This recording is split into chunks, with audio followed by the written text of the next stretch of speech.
Get on to rock, get up to burn, stand with the pride and burn for your desire.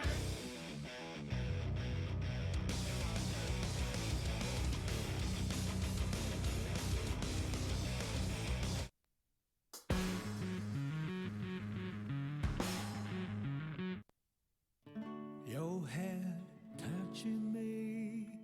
What do you want to know? It's just beautiful.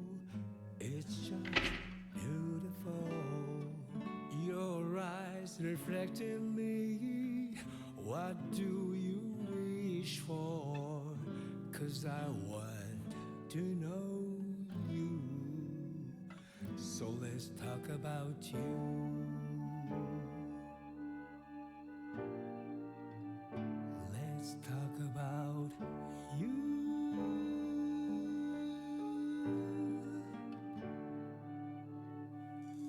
Your arms holding me. What have you lost? It's just beautiful. It's just beautiful. Your voice comes to me like crystal clear water. I never want to forget you.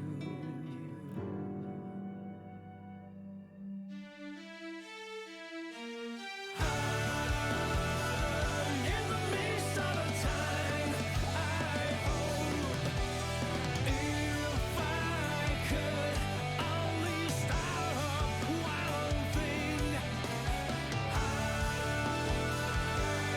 want to burn all of you in my heart. So let's talk about you.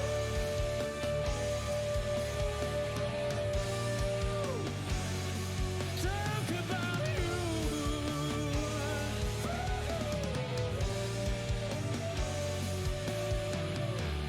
Your smile's one of a kind and belongs to everyone. It's just beautiful. It's just beautiful.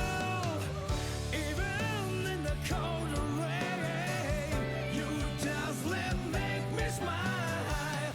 It's just beautiful.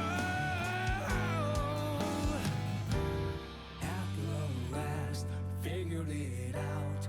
I live inside of you, the world with you.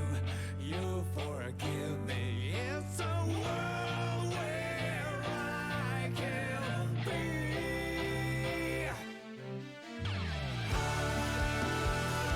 In the midst of the time, I hope if I could only stop one thing,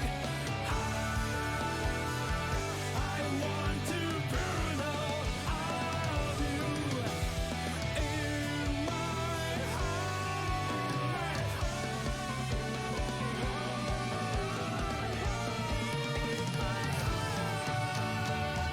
So let's talk about you, talk about you.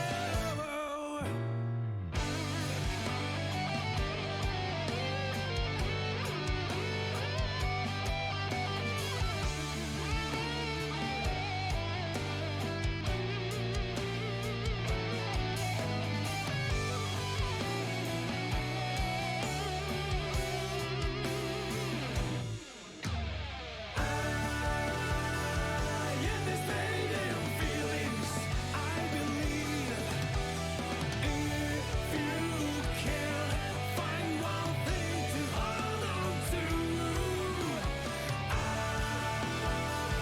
the world is right beside you.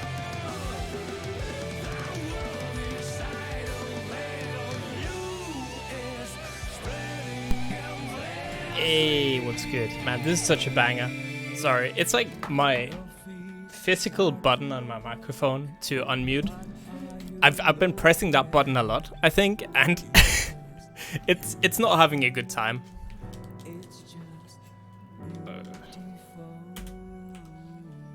Give me 1 sec.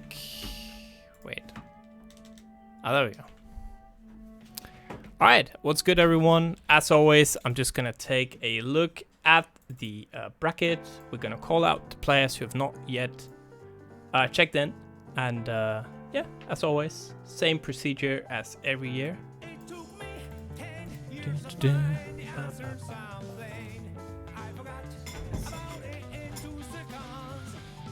Yeah, it's gonna be great. Yeah, obviously you're gonna be the first one on stream since you won the beginner tournament. So yeah, can't wait. Let me set up.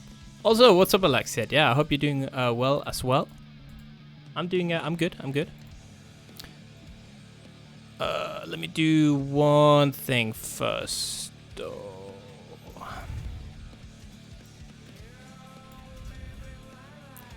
I think this is good though. Never mind. That's just how it is.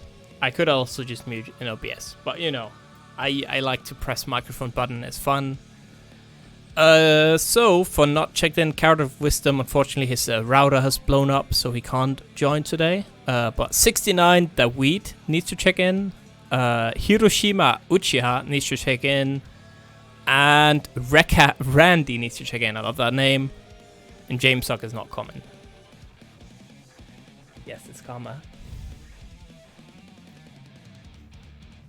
So yeah, it's gonna be again. Let me see. It's Rekka Randy, Hiroshima Uchiha, and 69. The Weed needs to check in. They have 3 minutes as always. Let me just quickly prepare the message when we start.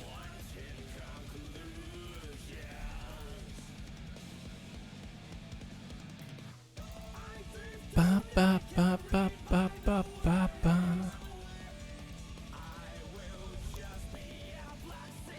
Bro, Drift is so long. It's a banger, right? But I'm feeling like it's to play it like pre-stream.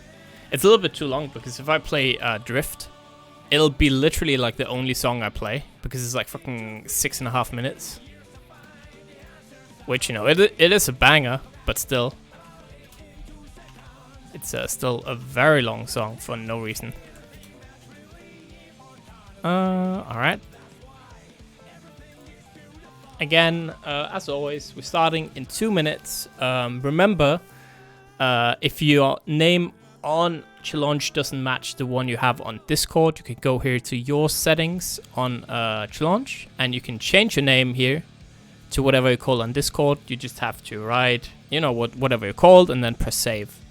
Furthermore, of course, if you have to DQ for some reason during the tournament, you know, if your router blows up like Carrot of Wisdom's router, you can press unregister. You don't even have to tell me, it's just way easy. Once 2 minutes have passed, of course, I will let you know that the tournament has started. And we'll put Jamie up a little bit here. Kieran maybe. A little bit the rusty, right? So. And yeah. That is pretty much it. Again, we are starting in 1 minute. We're going to have a Balkes Powers match and stream and a couple more. So last second call out for 69, David. Last second call out for Hiroshima Uchiha. And last second call out for Rekka Randy. That is it. I will start at 15 past. We'll get the stream matches 16 or 15 past. So it should be a really good match. A really good tournament. Wait. We're saying wait for Rexu. Wait what? Write it in chat. It's 15 past in a sec. Well, James, it literally happens so often. Don't worry about it. It happens so often. Rexu. On guard. For real. Whatever the kids say like you. Please. What do you mean wait? Yes, give me a minute. Fuck you, man. Alright. Everyone blame Rexu. Please. This little shit. We're literally waiting on Rexu right now. Aggressively waiting on Rexu. Dude, when it turns 16 past Rexu, you better have something up. I'm checking Discord right now.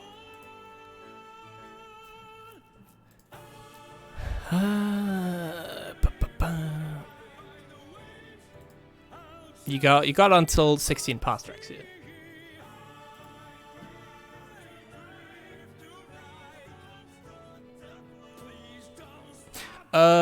So the recommended maps on tournaments, you can see, I think in help desk here, there's a pinned image down here, where you can see all the recommended stages. I'd say Last Canyon, 7th Heaven, you usually don't go wrong with those two. But yeah, Council of 3 and Happy Family, 12th Dimensional, Flux. Observatory I usually find as well. But these three are like the go-go-to, I'd say. These are all the best. Alright, Rexu, sorry. Oh, we got... That's not even who you... That's... I'm sorry, Rexu, I have to go. Okay, we're late. We're 1 minute late, bro. I can't believe it. Can't wait forever. Start the tournament. Let's go. So I'll just mark a couple matches here. Give me 1 sec. And then after that, we will start the tournament. Challenge, please. Please. Oh. There we go. Alright. Let me get the names. So we are going to have SQ. Looks like a Faust player. Against Balkes. For round 2, we will have... Who we will have for round 2? We will have... Let me find a good one that I would like. Power of Crystal. Like that name. SQ. Oh, that's who you're playing here. For round 2, we will have... Deciding. Setchi. Setchi will definitely get on later, right? So we'll have NASA FGC against the GibbyPC. We'll have that for round 2. Then I'll mark 1 round 3 match and 1 round 4 match, and we'll be good to go. We'll do... Let's see. Anyways, obviously the rest of you can already go. So as always, here's the ping. Bam, boom, bam. We have started. I'll just continue marking 1 more match, and then we'll get a stream match as well. I think we'll do this one. And then for the last one, we will have... Wait. Yeah, we'll have this one.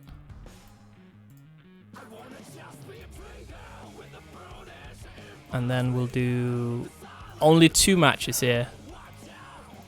Because we're going to stream the full top 8. We'll only do 2 matches for the quarters. So 2 less than last time. Just because otherwise I'll die. No comment. I'll just die. Oh yeah, you use the Discord. So there's a matchmaking channel on Discord where you ping your opponents, and that's it. So I'm just marking the last couple of matches here off stream, and you are good to go.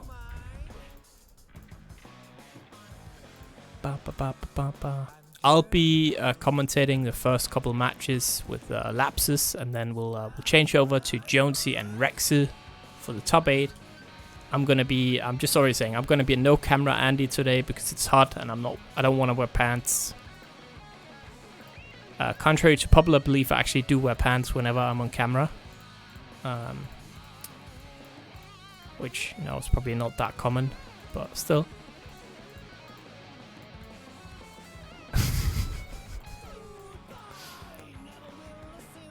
Alright, so I've marked everyone, and I will just go ahead, get Lapsu on here, and music preferences. Birthday Train, please. Anyways, let me get Lapsus in here.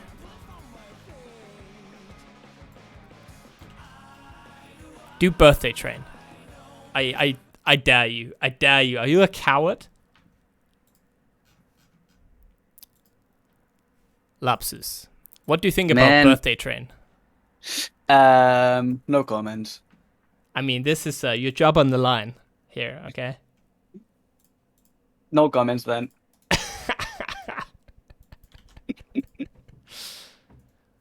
Let me just put that on here. Let me just set up the comms. All right. But what's good though? How are you doing? It's Monday. Is it as hot in Catalan as it is here, Catalonia? Yes. I don't know if you have ever seen any of the news that is coming from down there. Half the country is burning. And I can imagine. I'm complaining about it's kind of grey outside. It's like 20 degrees or something, but I'm still like, so I can't imagine when it's even hotter than that. Yes. Sad it is, but yeah, it's too hot down there, down here.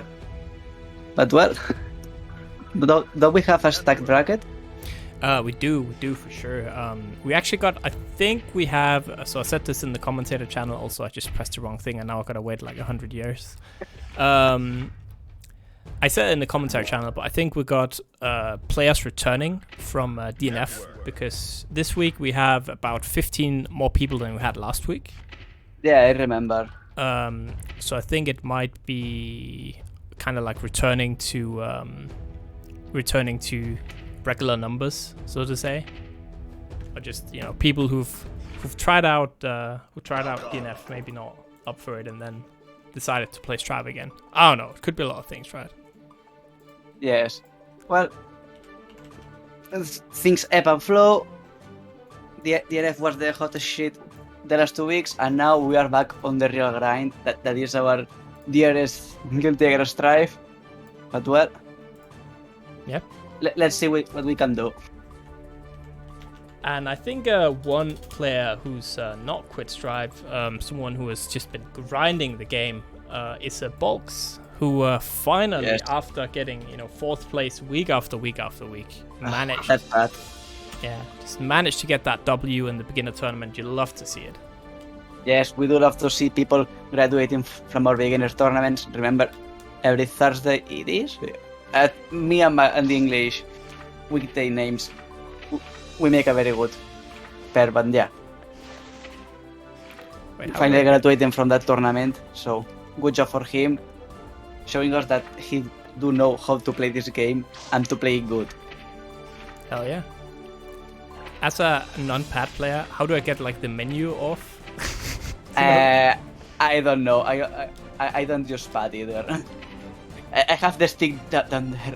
If it is not obvious enough. I usually use my stick as well for the menu.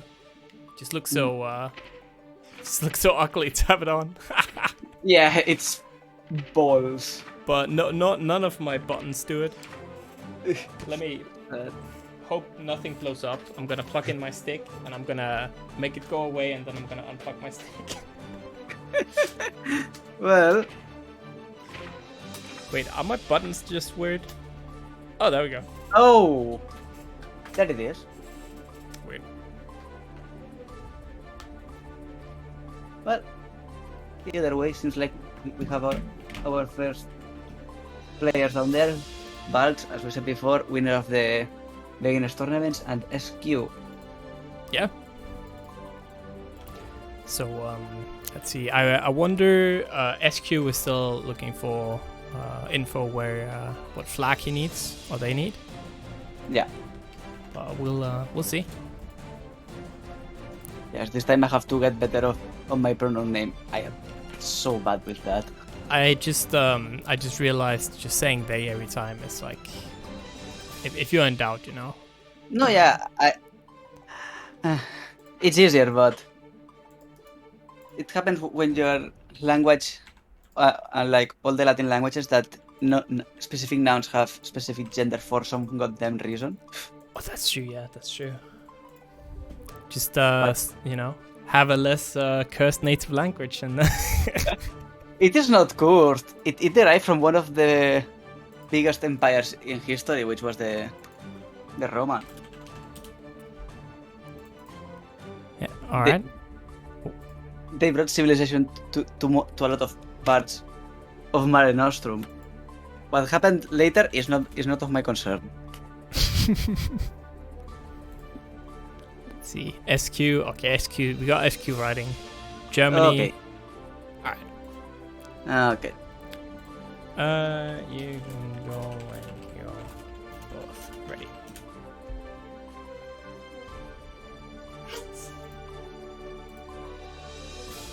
Alright, so of course SQ We are- again, a player I'm not really I'm not too aware of, so it's going to be interesting to see how they shape up.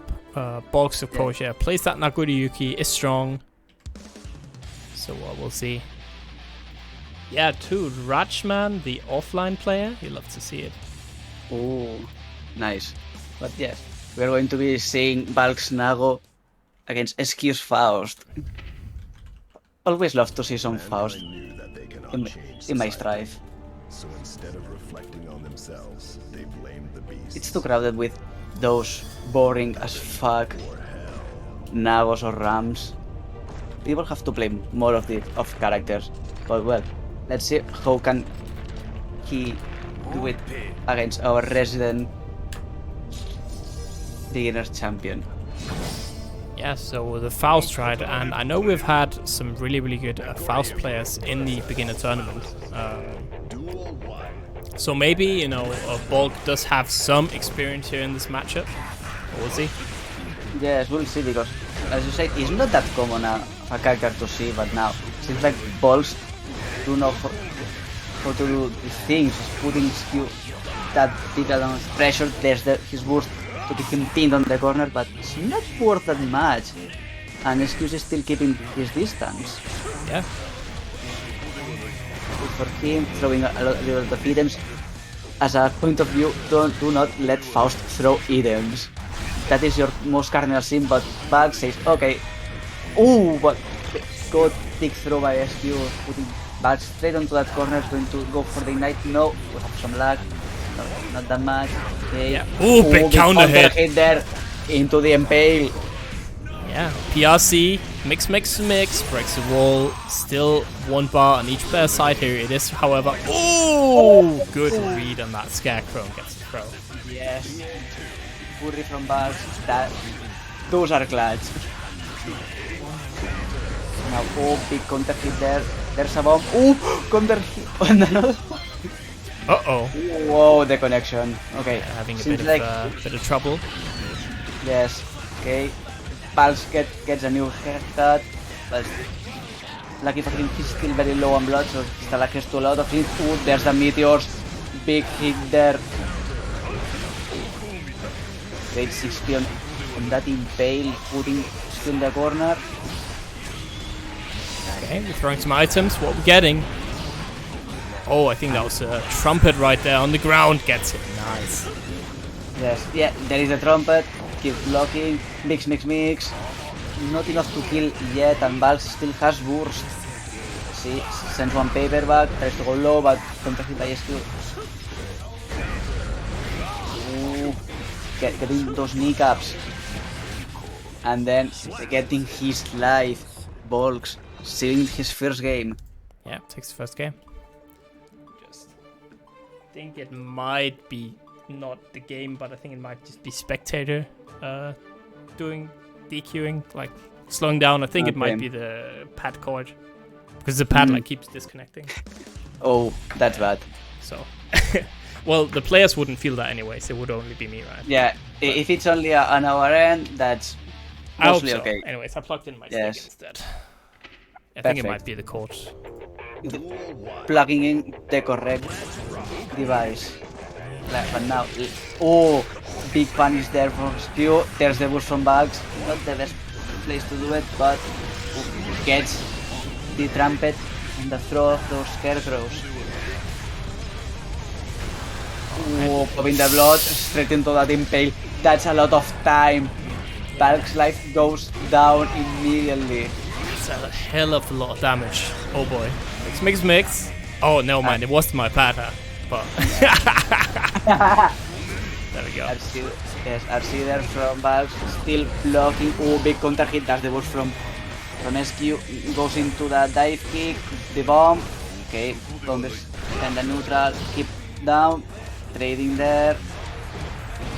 Keep blocking for SQ. Gets hit and the RC for the close slash. Balkes gets it. Yeah, first round to Balkes. Some meteors, big hit there. You're really happy when you're playing the Faust, right? And as the Faust player, if you see those meteors, big hit. Oh, yes. That hurts. But now big counter hit from Balkes with a Beyblade. Yeah. And I really think, as Faust, it's really a lot about knowing when you can throw those items, right? Because I think that's something Juxtaposer, the Faust player, is really, really good at. Just somehow it feels like he's throwing items all the time. Yes, if in this strife, your best thing is to throw items. I said before, if you let a Faust keep throwing items and you don't punish him, you are in trouble. It doesn't matter if those items are not that good. Either way, and now the reversal, super. Oh, seems like we will need a kneecap replacement for Balkes. ACL has been torn. Yes. He'll be out 3 to 6 months. All right. No, even more time. He's a vampire. He'll recover fast. Don't worry about it. That's true. He will recover on half the time, so 6 months for him. Anyway, but now Banana Peel gets slipped on it. It's no good for rescue. Alright, yeah, another banana peel. Alright, we're trying again. Afro bomb. Alright, that's a little bit better. Playing ping pong? Yo. Yes, playing out of ping pong. Oh, there's the mini. Manages to get that interruption. Alright, there we go. The item super doesn't really get anything too good, but the bombs, you know, always happy about that. Mini Faust comes out. Yes, but I mean, 2 bombs are... Oh, and another one! Yeah, it's just bomb RNG right now. Oh! Seems like it. Okay, another mini, another bomb. Gets the tick throw. Mini bomb is going to be cancelled. Mini Faust gets another tick. What the... Oh! Big tick throw from Balkes. That's going to be mostly the kill. Oh, yeah. Not yet! Barely survives. Balkes didn't have any meter there. Oh, tries to be very aggressive there, SQ with the blue RC. Alright, Scarecrow this time risky, but I hate to see it. The Trumpet gets himself killed. Sad. So sad. But Balkes gets the second game. You hate to see it when a Faust gets killed by its very own item. So sad. Man.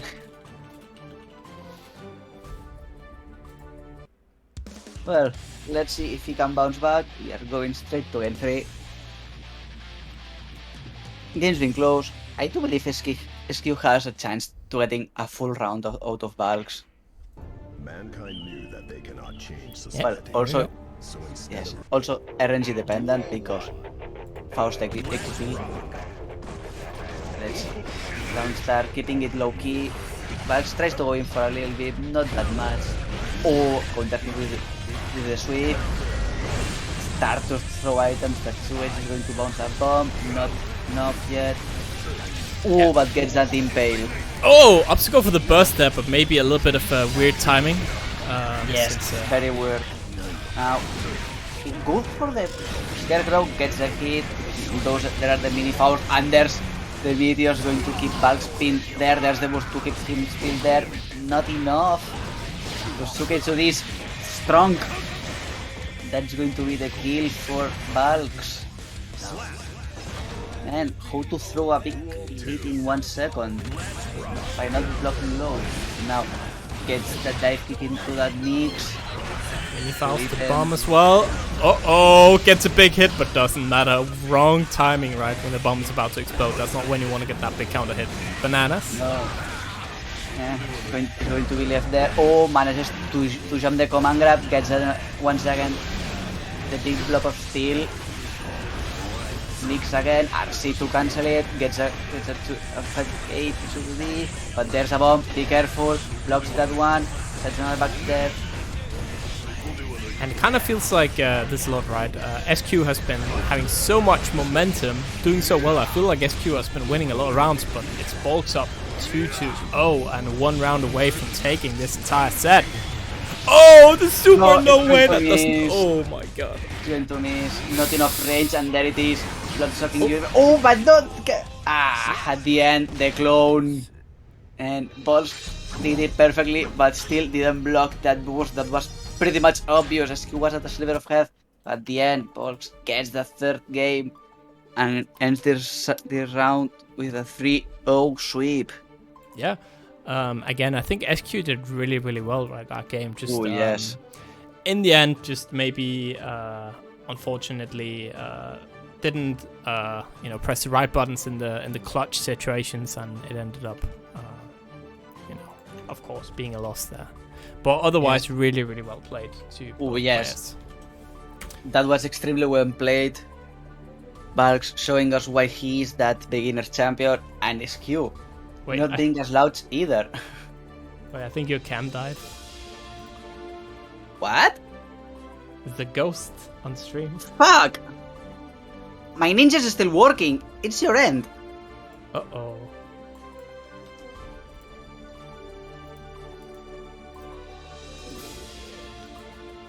Let me do this. Let me see something. No, it's a link. Oh wait, Okay. what? The link doesn't work on one side but works on another? Come on, OBS, why? What the actual? Lapsus can only be player 1, it looks like. That's weird, man. What the fuck? Let me undo this. Can I? Well... Okay, there we go, I fixed it. Imagine. Okay. So it was Oh. OBS not having a good day today. Weird. Man.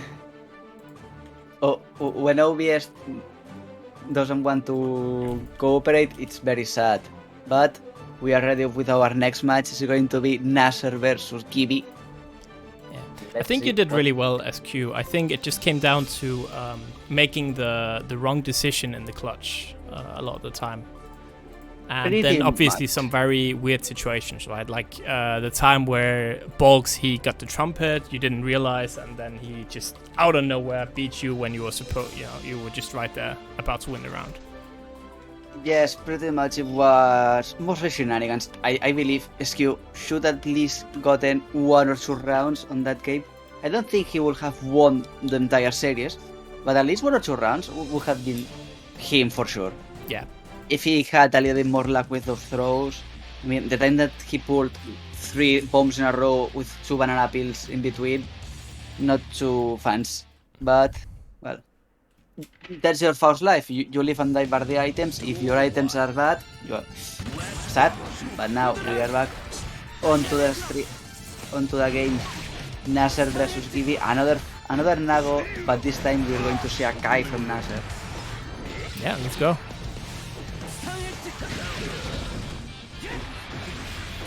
Now everyone is keeping the distance, kind of zoning, but no, gets the first interaction with that 6p, but back again to neutral. Are we seeing some Street Fighter clone right now, or what? Where is my guilty here? Now, there it is, Nasser gets the first hit, we are putting that Nago into the corner. Not enough meter to go for right, but still, very good damage. Alright. Oh, big counter hit, but nice. Gets that burst.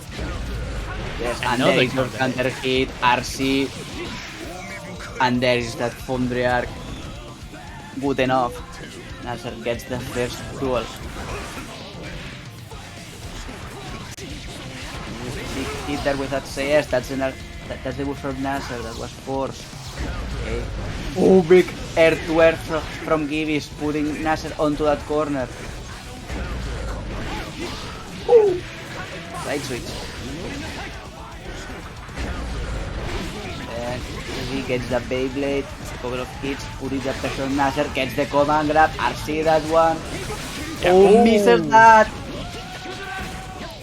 Yeah, read that dust. Gets the wall break. Now Gibby is in a little bit of trouble. Through the arc, nothing. And Kai can just keep on this pressure here. Got the meter 1 bar. Super done. Yes. At the end, that secret edge is going to be more than enough. Gibby was too predictable on that moment. Nasser said, fuck it. DP that. Yeah, just DB. The end, too predictable with that 5p.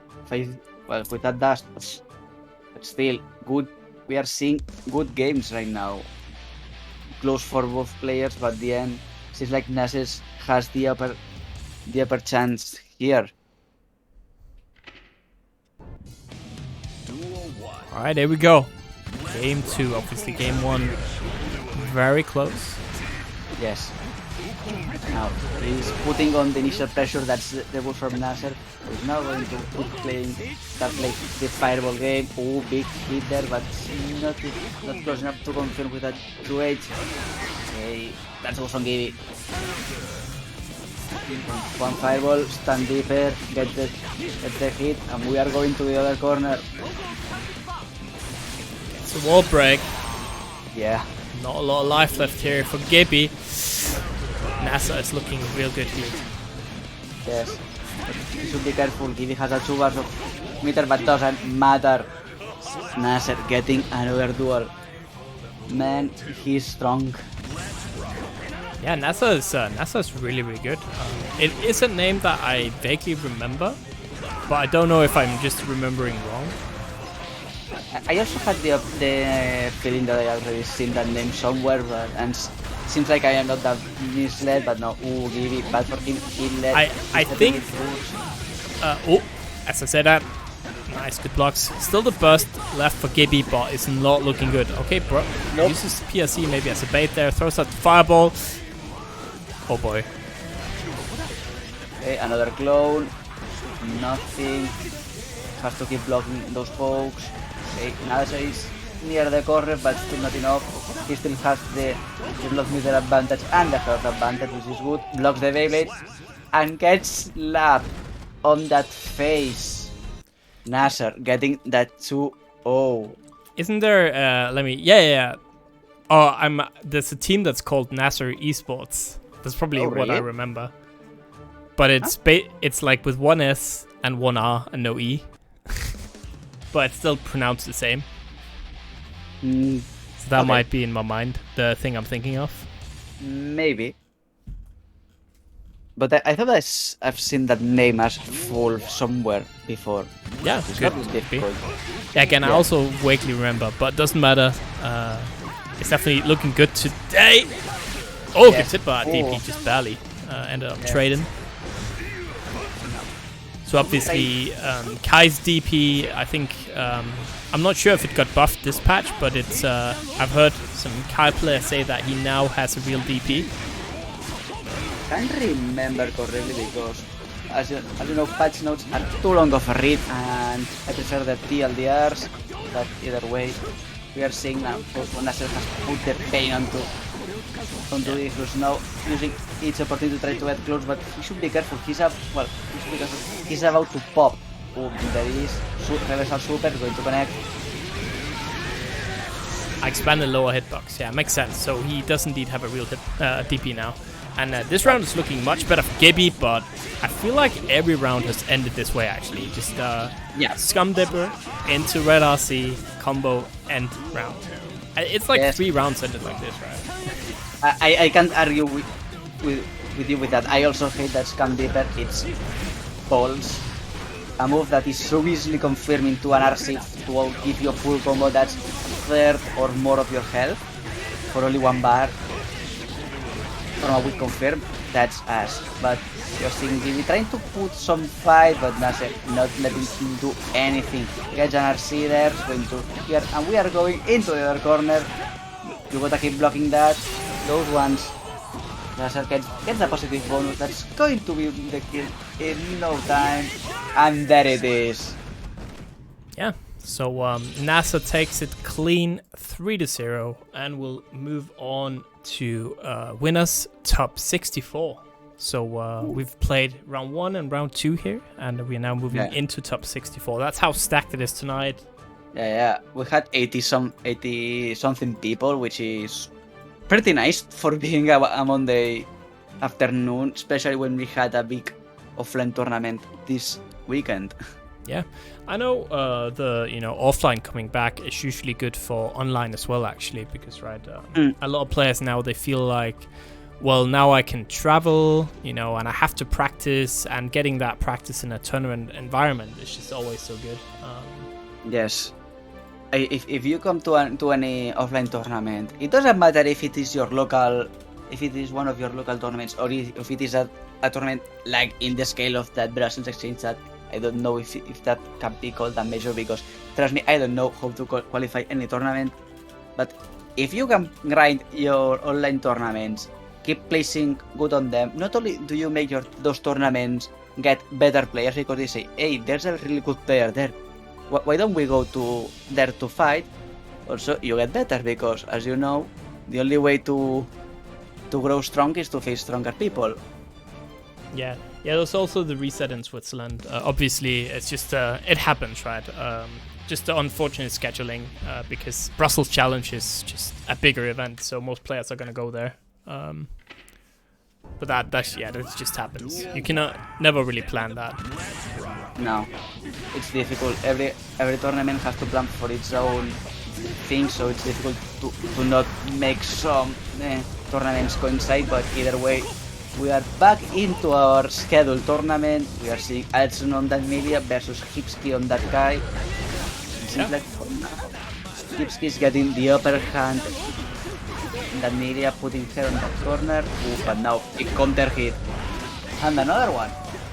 So Atsuna is another player who's been doing really, really good, both a little bit before the patch and after the patch as well. You know, one of the few Nordic players that we have that actually places really well in tournaments.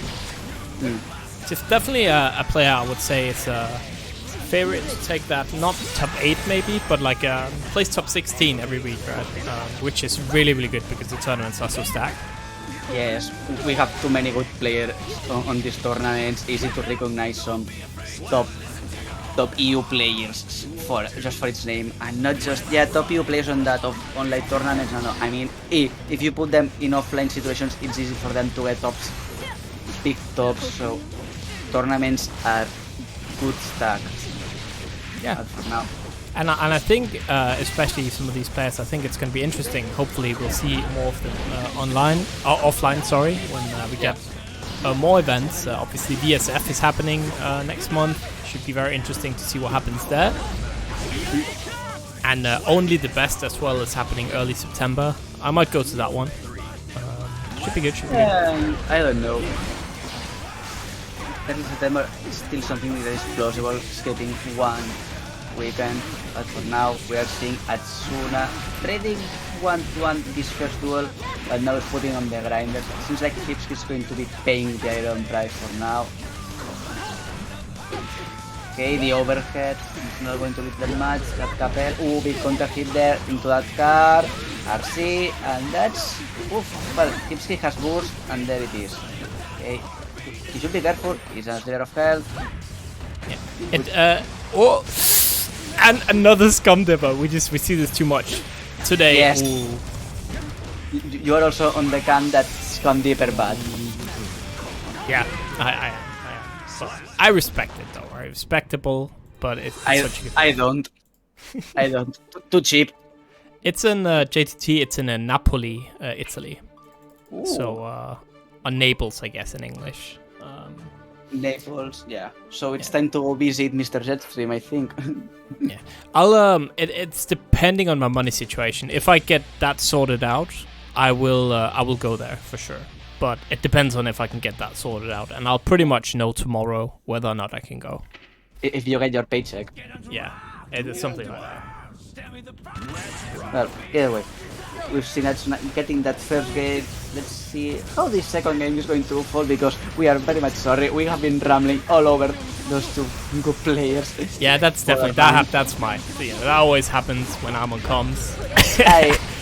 I don't care. It is something that makes us a little bit more humans. We are not those machines that we are only going to be telling you those things are happening. You are seeing what is happening on screen, don't you? Because if not, you are weird. But now we are seeing how Heapski pulling on a perfect. Yeah, getting around after going down one game just doesn't matter. Okay. Oh, big bait there.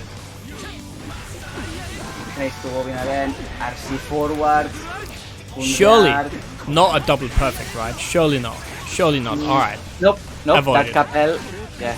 That Capel made it work, but no. Oh, with the air throw. If it wasn't by that Capel, that would have been that double perfect. Heapski getting game 2. Yeah, there we go. So it's a 1 game apiece now.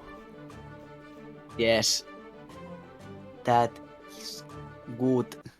well, we've seen Atsuna put the work on that first round, but now we're seeing Heapski saying, "I don't care what you try to do, I am going to kill you." That was a performance. Yeah, really did well. Showcased that Heapski is also a really talented player, because again, Atsuna is really good, so that's not an easy player to take games from. Oh, it's under pressure. You don't want to be stuck in this vortex if you're playing against Millia. Alright, the burst gets him out, but for how long? Gets the throw? Well, that long, that's the throw. That means that setup with the big fireball, put more than enough. Oh, there's the boost from Atsuna. Bad burst, straight into right the lightning. That's going to be a wall break, because for some fucking reason that move has a shit ton of wall damage.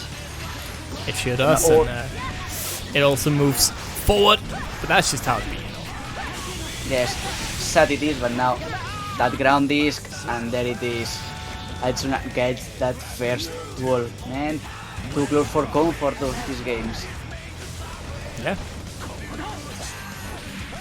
Alright, reads that perfectly. Tries to go for the dust there, but Heapski just gets the throw. Yes, and now Atsuna gets his one, sets up that disc, and we are going to be breaking that wall.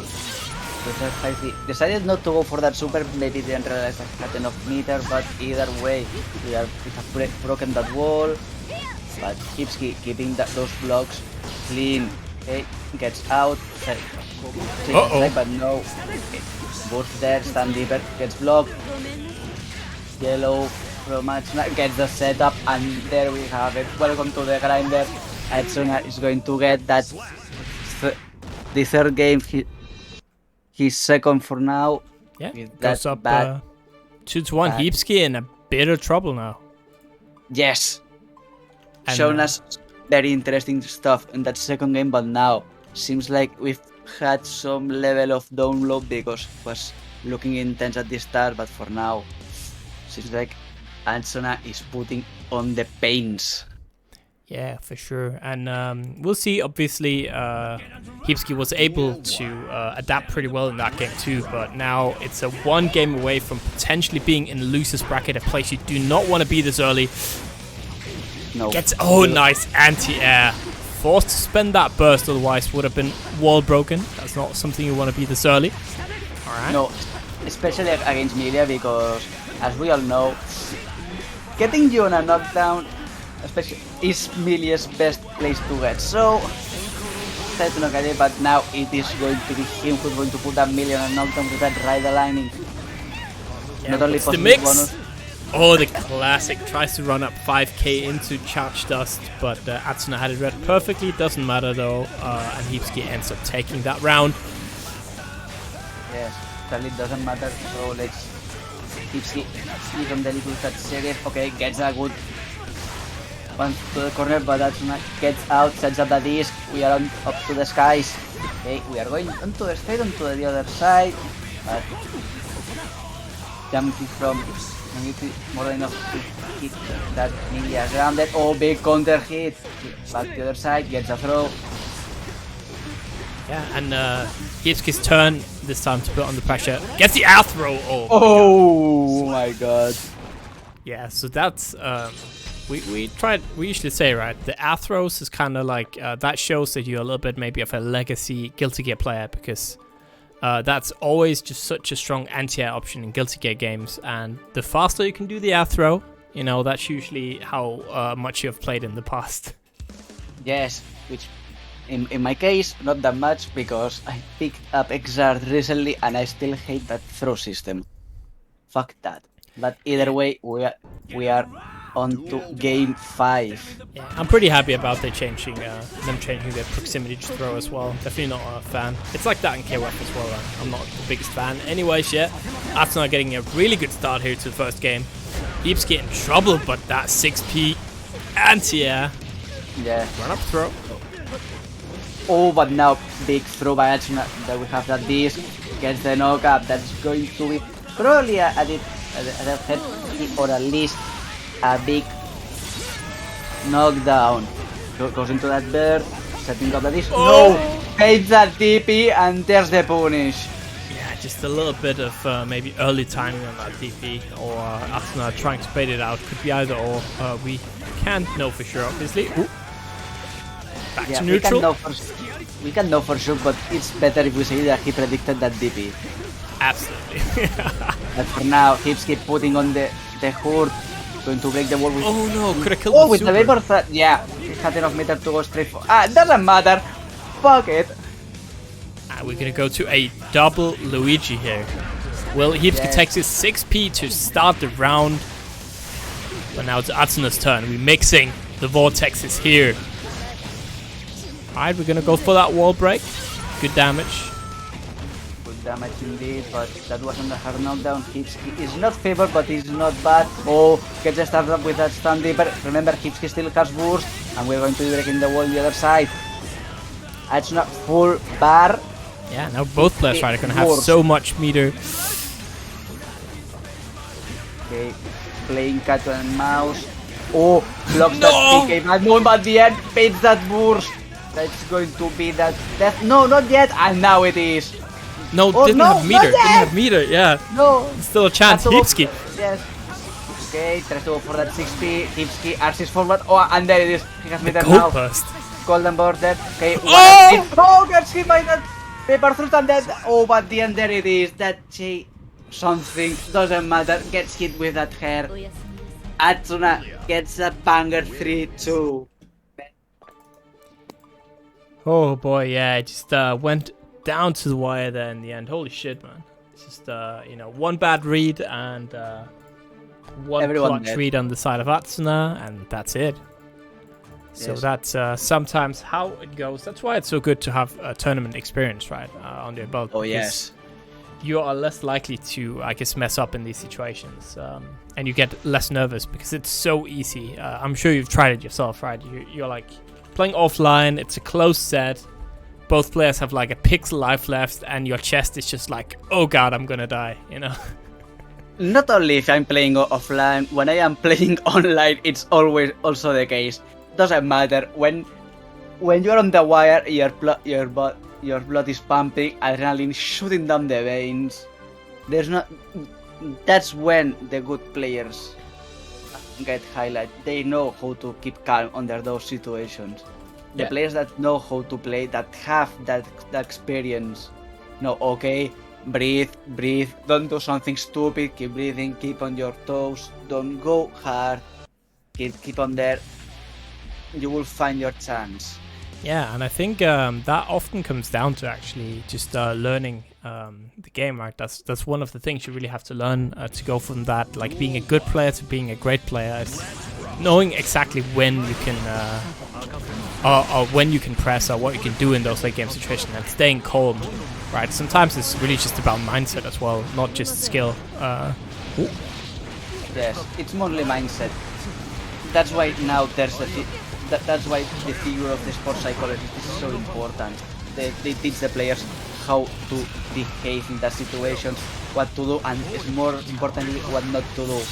But now, I think we have rambled enough. We are into our next game, Setchi against Punisher, both big names. We're top 32. That is a big round. Expect the big dogs to start coming around on the stream. Let's face it. Yeah, Setchi, you know, a player we haven't seen in a couple of weeks, but definitely one of the players that would usually be favored to take a top 8 spot, maybe even top 4, right? Is so good. We've yet to see how he plays after the patch, but I can't imagine it's much worse. Alright, here we go. Get the wall break. Yes, if I remember correctly, let me go through my notes. I think he was on one of the Olympic tournaments not too long ago. Alright. But either way, Setchi putting on the pain on Punisher, not letting him move air throw there. That's going to be it. Get the drills, and then goes low. More than enough. Yeah, and that is Setchi with the first game here. Punisher in a bit of trouble. Obviously, Chad, you'll be in trouble too if you don't remember to claim a code on that Matcherino. We still have 30 codes available. There's also some new sponsor quests that you can do if you haven't already. some of the ones where you have to visit a link have been updated, so you can now visit a new link if you haven't. It's got updated like early or like late last week, so if you haven't, please do it. And game 2, let's go. Setchi Punisher already sends Eddie out, start of round. Yep. Okay, someone gets formally invited to hell, evades that throw going low, gets a frog, going low again, pierce, that's 2-8, and we're going to go straight into that Amorphous. Okay, yes, good damage from Setchi. Seems like Punisher is getting very much formally invited to hell with all those persistent invitations, but now, okay, gets him open, and there it is, Setchi cleanly killing Punisher in that moment. And it's so difficult, right? When you're stuck in that corner and Zato is just throwing stuff your way, it's really, really difficult to get out of that situation. You have two choices, either burst, get a tick throw, or a jab or something that you can get out, or keep blocking until the end of time.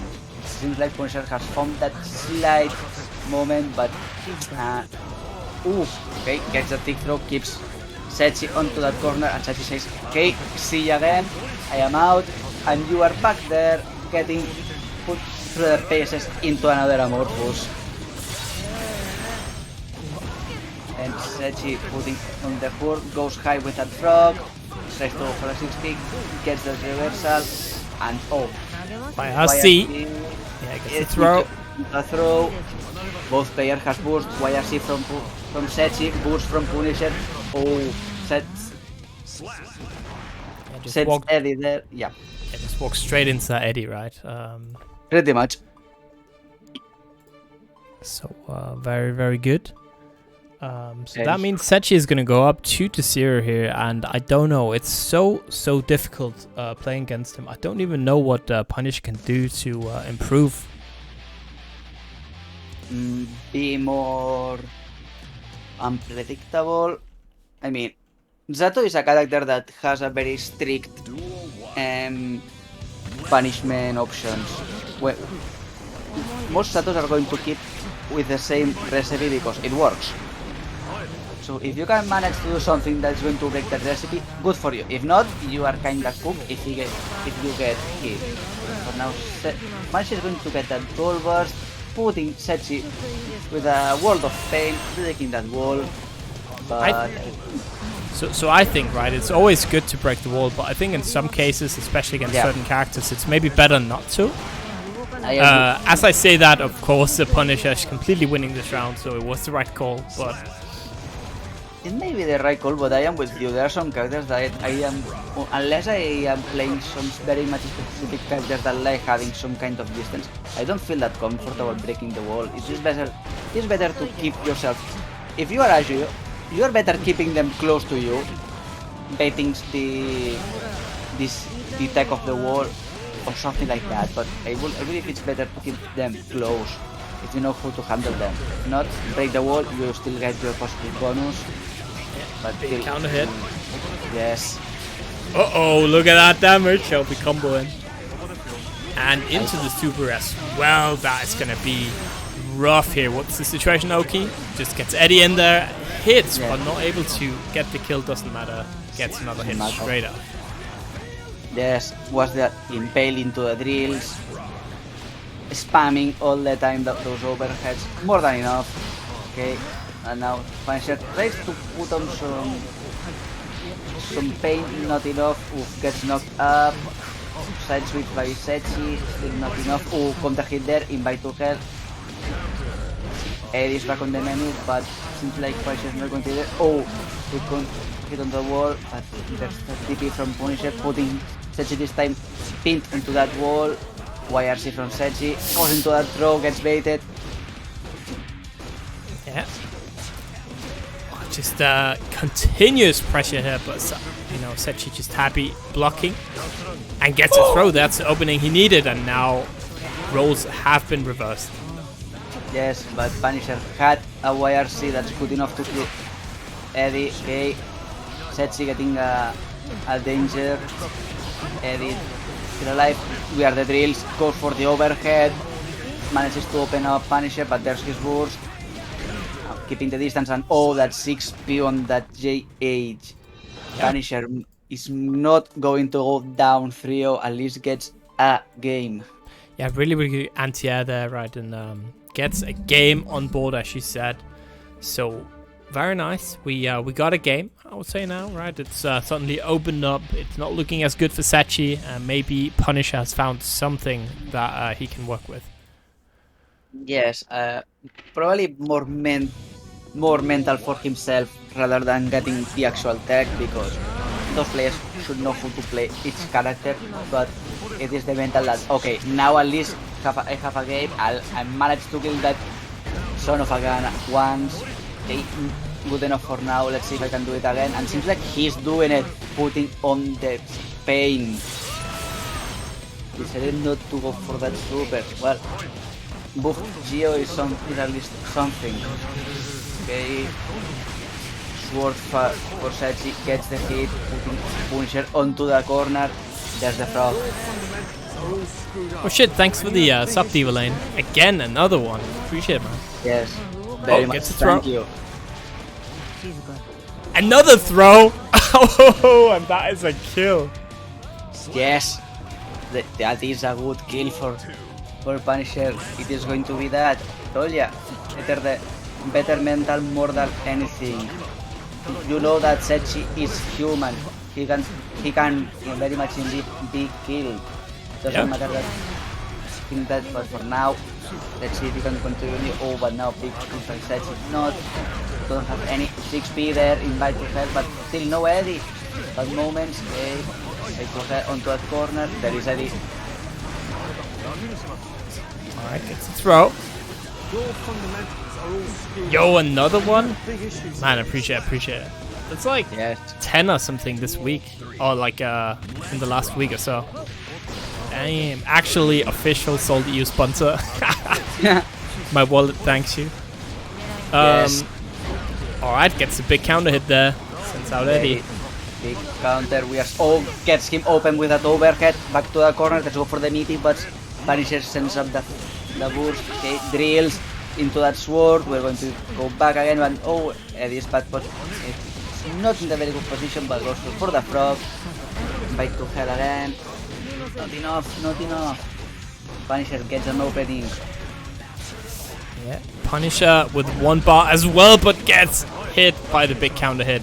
And that's going to be it. Throw. Yeah, that command throw deals a lot of damage. Setchi getting that third and final game. Yeah. And the binding onto our top 16, Punisher going down to losers, which I don't know. They are saying that top 32 is a stack. It will seem like losers is also can get pretty much stuck for the simple reason that we have lots of good players and sadly some have to lose. But for now, we are going to have on our top 16. Ooh, good game on right now. MCA versus Gagayoux. I don't recognize the name, but MCA Bikino. Gagayoux is a Chipp player from France who hasn't entered in a while. I think Gagayoux might actually have been taking a break from Strive for a while. Oh shit, thanks, another one. And this time to my boy Juxtaposer. Appreciate it. Again, just thank you a lot, man. You know what we need right now? DJ Khaled's another. Yeah. Perfect. Yeah. But yeah, Gagayoux hasn't been playing for a while, but he is arguably one of the best players when he played during that time. So absolute someone I would consider as a top player in Europe. Okay, then that means that this is going to get good for now. MC putting on some pace, using that node, trying to set up some sticky situations and gets. Oh yeah, that's another 7 pseudo golden letters because those are not golden there on this game, but still sounds good. Okay, managed to get that chip off the air. Cross up is not going to work. Heapski there, not enough. Gaga trying to open up that Ino, but still not work. Oh, and there it is. Classic with that overhead, and up the wall we are going.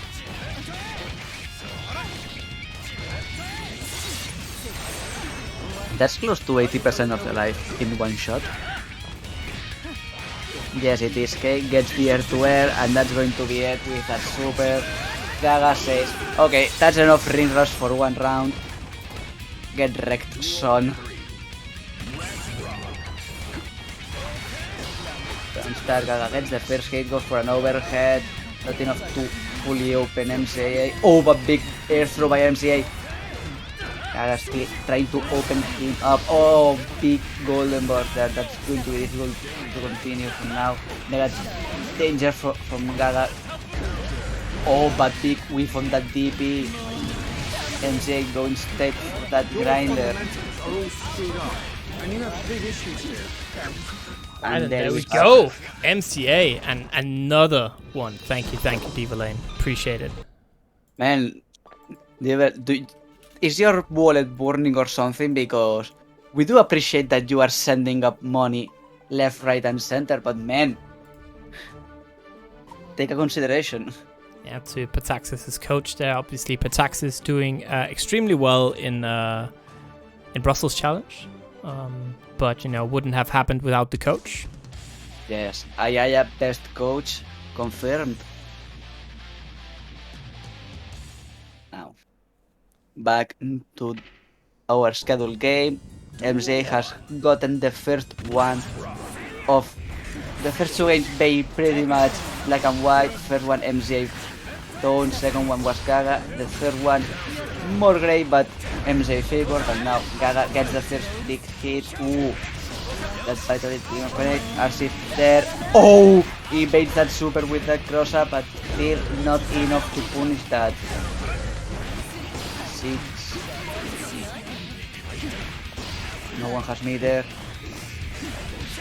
Oh, gets hit by that Atsuna there. Alright, we're spinning. Human Yes. Beyblade out here. And ooh, another one. But somehow MCA is alive, and obviously no chip damage outside of supers, but that is not for long. Gagayoux manages to take that round. Yes. Man, that... Okay, MJ gets that throw. Going to put on the grinder for Gaga, sending him onto the next grid. 1/3 of his life remaining, which is not much. Ooh, that super did miss for a hair sweep, but doesn't matter. Gaga has MJ onto a corner, have the opening, and up the wall we go. There's the boost from MCA, more than enough. Okay, contact hit on the air, going to be a lot of damage. No, misses that connection, but it's going to be enough at the end. Yeah, and Gagayoux evens it all up, and obviously, as you can probably see on the seating here, MCA is seeded as number 2, and that is not for no little reason. MCA has been doing extremely well the last couple of weeks, getting so many top 3 finishes, even winning a tournament. But you know, Gagayoux, another player who's extremely strong, so it could really just be a 50-50 here. Seems like it. For me, it seems like Gaga has... I don't know if it's maybe some ring rust or something. Has been missing some other things, some small things I've seen. Lots of chips managed to get, but still doesn't matter. The experience is there. He's showing us how to put on that paint. MJ is at half life from round start. That's more than good enough, and that also that was his burst. But now trying to keep up the pressure. Burst from Gaga to keep MJ blocked there. Gets the overhead. Up the wall we are going, and that's going to be the kill. Yeah, there we go. So that is first round to Gagayoux. Again, Gagayoux taking out 3 rounds straight. And another one. Another MCA one. just immediately pushed into the corner, eats that command throw as well. Another one. Another one. Yeah, I eat that command throw all day, every day. Yeah, I do also the same. I am mostly unable to see it coming. But seems like MJ is like me, can see that command grab coming. So Gaga is saying, okay, hold my beer, I'm going to keep spamming them until you manage to catch it, and that's going to be a dead MCA. Gaga pulling ahead of the series 2-1. Yeah, just looking extremely strong here. Yes. I do believe that the ring rest, I think that it saw him fully off by now, or that's my impression, to be honest. Ooh, characters change. Yeah, We are gonna going go to with that the secondary, right? And MCA has been playing quite a bit of man, now I'm forgetting what they're called. Testament. There we go. Quite a bit of Yes. Testament lately, so it makes sense. Maybe we want to try this character out in a matchup. Could be better, but I'm not sure it will be, right? Because I feel like the fundamental issue has been that Gagayoux offense is just too strong. Yes, offense is strong, but you have some more interesting mobility with that teleport, the possessions, and 6P is better, and you can stifle some other air approaches that you can't with Enos, but still difficult to say because right now Chipp has best random. Well, he have the best touchdown in the game, so go figure. And you are playing a character that specializes in area denial, which is not an easy matchup. Let's see what he can do something. Doesn't look like it. It's just really Gagayoux doing so well here. Gets the overhead. Alright, then up to go for a burst there. Tries to go for that possession. But it's really not looking good if you're Nope. MCA right now. Stuck in the corner. Not a lot of life left, and this could be it, and it is. Gagayoux 3-1 beats one of his favorites, showing that Gagayoux he's not rusty at all. Just as strong as when we last saw him. Yes, Sheesh. still have it, which is more than a lot of people can say. If you take a break for some time and you go back, first time is going to be bad, but seems like no problem for him. Still have it. Yeah, speaking of no problem, I hope for most people obviously it will be no problem to go claim that Maturino code. We still have currently, let me just check, we have a bunch of 25 codes. 25 codes. Yes. So if you don't know what it is, it's basically a site that helps sponsor events. What you can do is that you click on that link in chat, it will take you to this page. Here you can log in, and after you do that, all you have to do is press claim a code, like we got Leviathan Shroud doing here. Hard to say. Thank you. And it will add 25 cents to the prize pool. I know that's not a lot, right?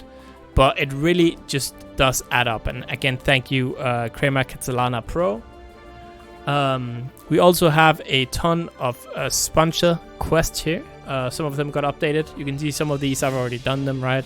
But it's literally just visit a link where you literally just press here. Oh shit, we got a $10 donation from a Mindclaw to the prize pool. Thank you. No comment. Big one. Highly appreciated. So the players, they now, they can buy a large pizza now instead of a regular pizza.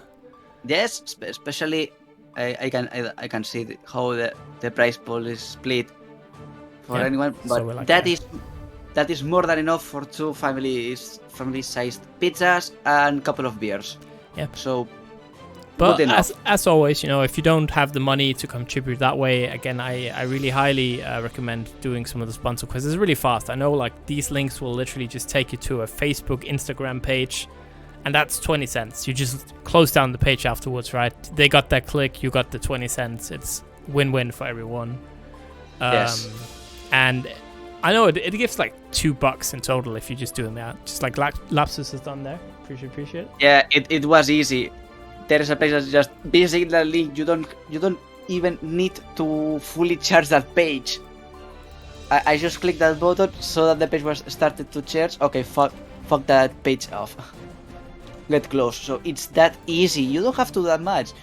And remember, you are not really putting the money. It is something that you do for the community. So do it. It's not difficult. We've shown you. So please, go help us, help you with the codes. We have 20 codes left. So please go and claim them all. Yeah.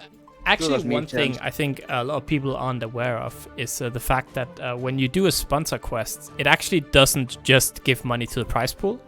It also gives, for some reason, the TO a little bit of money. And that money I just put into the prize pool again. So in reality, a sponsor quest is actually worth about double what it says. Because right now, because of the sponsor quest, people have claimed today and early, like late yesterday, I have now $2. That's why I sometimes do the random small $2, $3 donations. It's just sponsor quest money. Oh. And I have $2.50 extra to put in here from tonight, just from sponsor quests. So that's a thing that I don't think a lot of people are aware of, that actually it adds up even more. I just, not all TOs do that maybe, but I just put it back in because, I don't need that money anyway, so.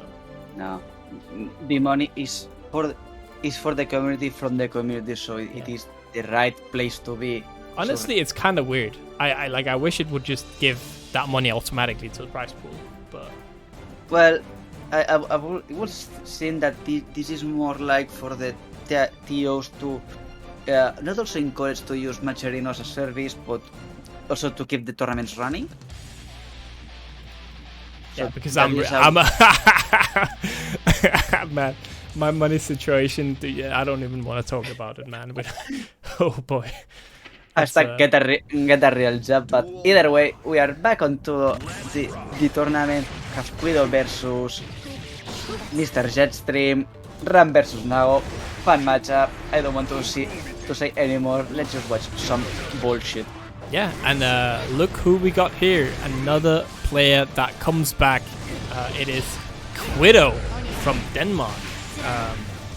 So the best Danish Guilty Gear player and one of the best RAM players in Europe. Arguably, if we are not talking EMEA, if we're just only talking Europe, he might be the best one. Ooh, that is a bit contentious. But well, seems like he's backing your words with his actions. Jetstream is at the sliver of health. Tries to open him up, but not yet. And there it is. It's open. YRC. Oh, so if you guys remember, last week we had like a funny thing with the names. Jetstream was called Billy Beyblade. He's now a Frederick Fukyo. Yes, I remember. That was funny. I remember during the first half we had Jetstream as Billy Beyblade, and then we changed the name to Uriel to Pedro Peonza or something. Or no, to Paco Peonza or something like that. Was fun. Good time, good time. Anyways, look at that. Kwiddo just keeps putting on the pressure, and you just don't want to be stuck in the corner against Ram. Opts to go for that burst. Gets out of the pressure for a little bit, but it's not enough. Mortorbato. Mortorbato still that as of a super. For some reason, they decided that Ram's super were not good enough, and yes, they did some slight nerf to Mortorbato, but say, yeah, we nerf Mortorbato, so let's just buff Calvados for some goddamn reason. She isn't as good. She isn't. Well, we nerfed her some power. Fuck off. Why don't you fucking nerf Ram for some fucking reason?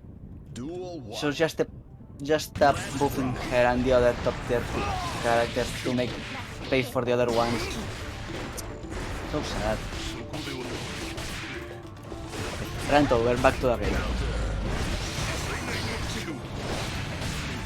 Testing off his burst, but Kwiddo still putting on the pressure.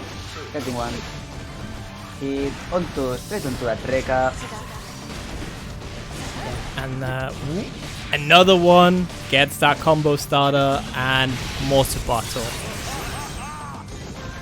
Yep. For some reason they decided that letting Ram do this shit is okay. Yeah, I think you can't be too mad because both of these characters are war criminals, right? Both of them just getting away with too much, so we can't be mad. And you can't, Kwiddo, Jetstream, if you're just a character loyalist, you just like the character, then it's just look at that, gets the burst though. Kwiddo still has his burst, and obviously it's up around, so it is looking very, very good if you're booting for the Dane. But But now, oh, big counter hit there with that Fares. Gets the throw. Not enough meter yet to cancel anything yet. RC's forward, sets up one sword. Puts up the pressure, sets the sword again. Now 6p and the 5H. Yeah, gets that kill. So it's 1 round apiece now. Jetstream staying alive. For now. Okay. Oh, page that boost straight into that command grab. Beautifully done by him. Gets into that Beyblade. Will slash onto the corner. Enough meter to go for the super. Oh and no! No, decided to go for that 6-8 but missed it. Okay. Now Ram gets on one sword. And there is that mortar battle. Not enough to kill. But man, does that hurt. Yeah. So where does he? I think one thing I don't see from Kwiddo is I feel like I've seen a lot of Calvados in supers now after the patch, but I don't think maybe he's playing the previous patch. I don't know. Difficult to say. It's too long. It's too away from my home. Maybe you can go there and ask him. Yeah, maybe. He's he's a little bit away. But isn't it 1-0 actually to a 1-1 now, or is it 1-1? It is a 1-1. Yeah. Kwiddo showed us random RAM shit on the first game, and now Jetstream decided to bring some more balance to the unbalanced things. Either way, still not balanced.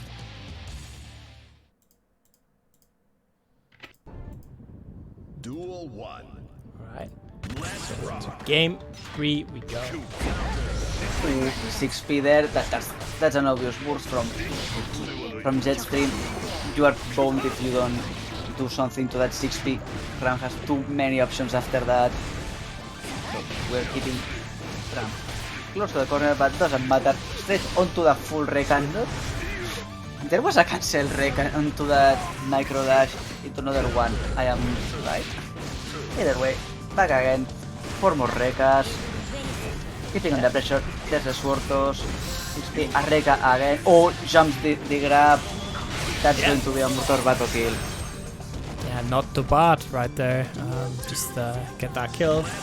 And Jetstream again finds himself down a round early. Kind of similar situation. He was able to take it back last time, but we'll see here. Good start of your Kwiddo. Yeah. For now, trying to keep the distance.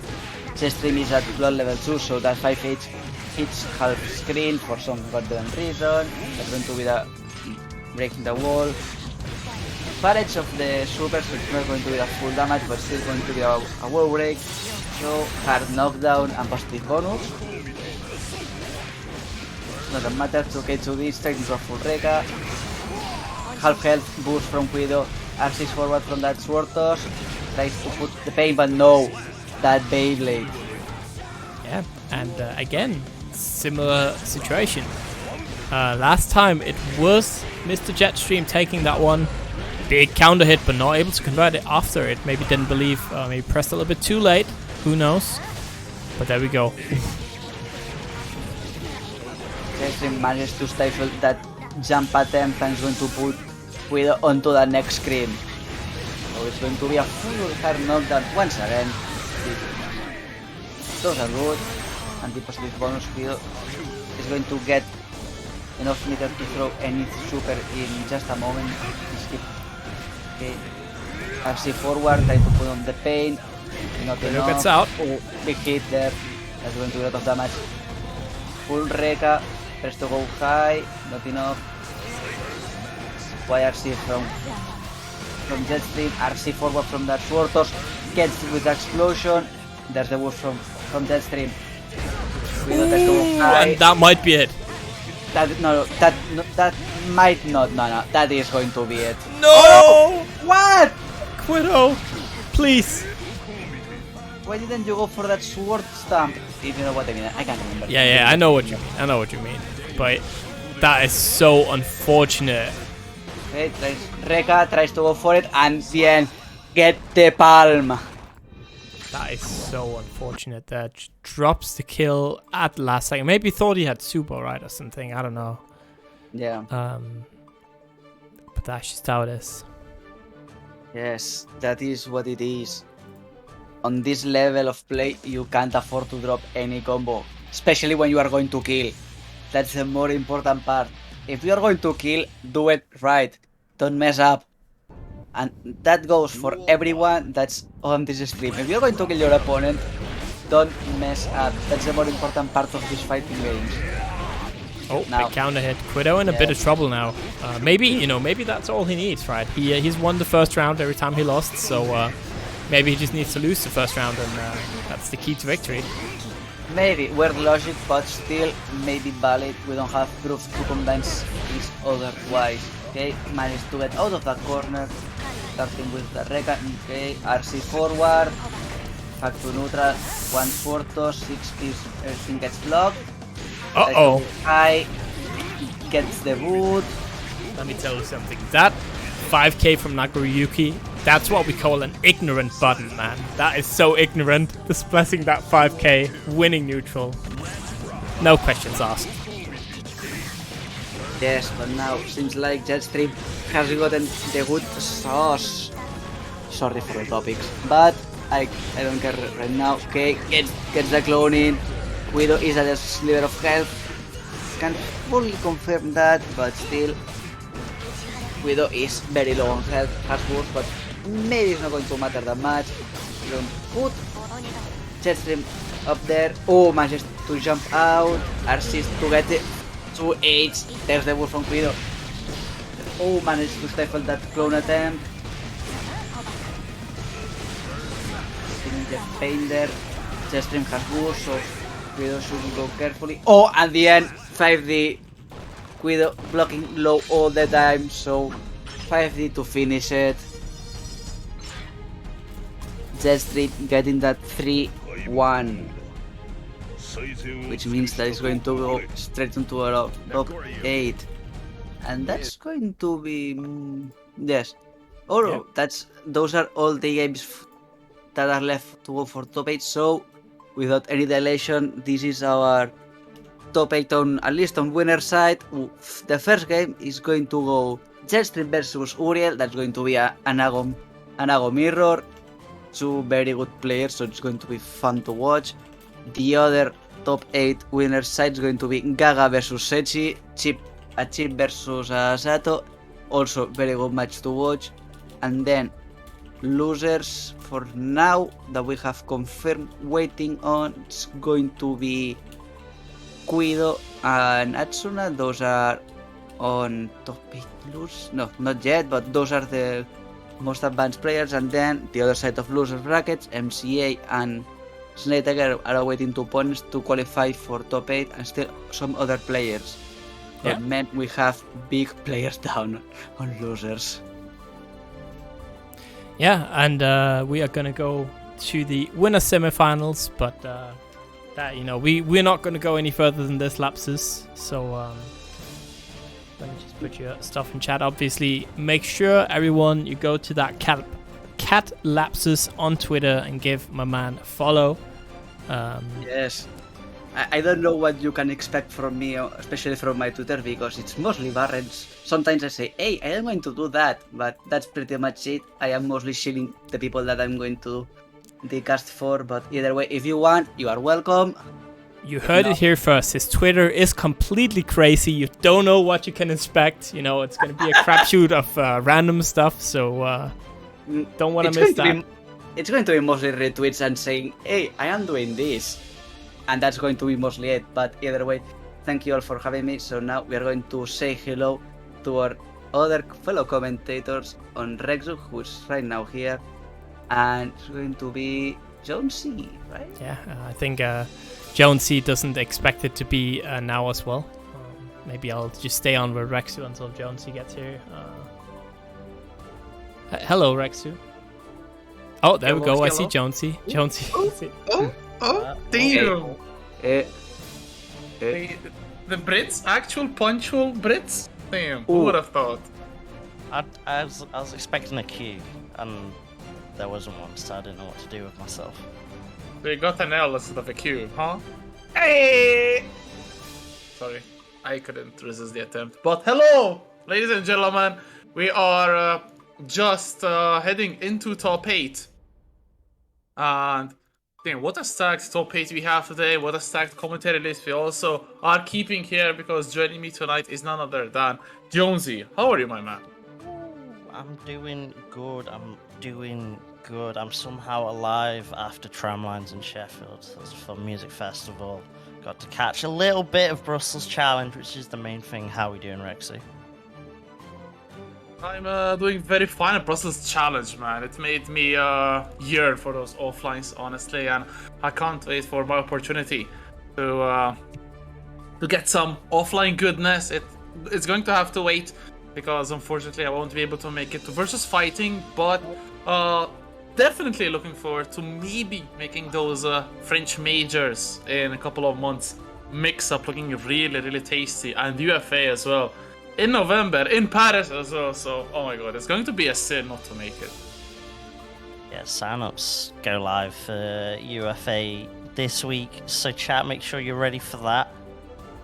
And yeah, versus fighting coming up next month as well.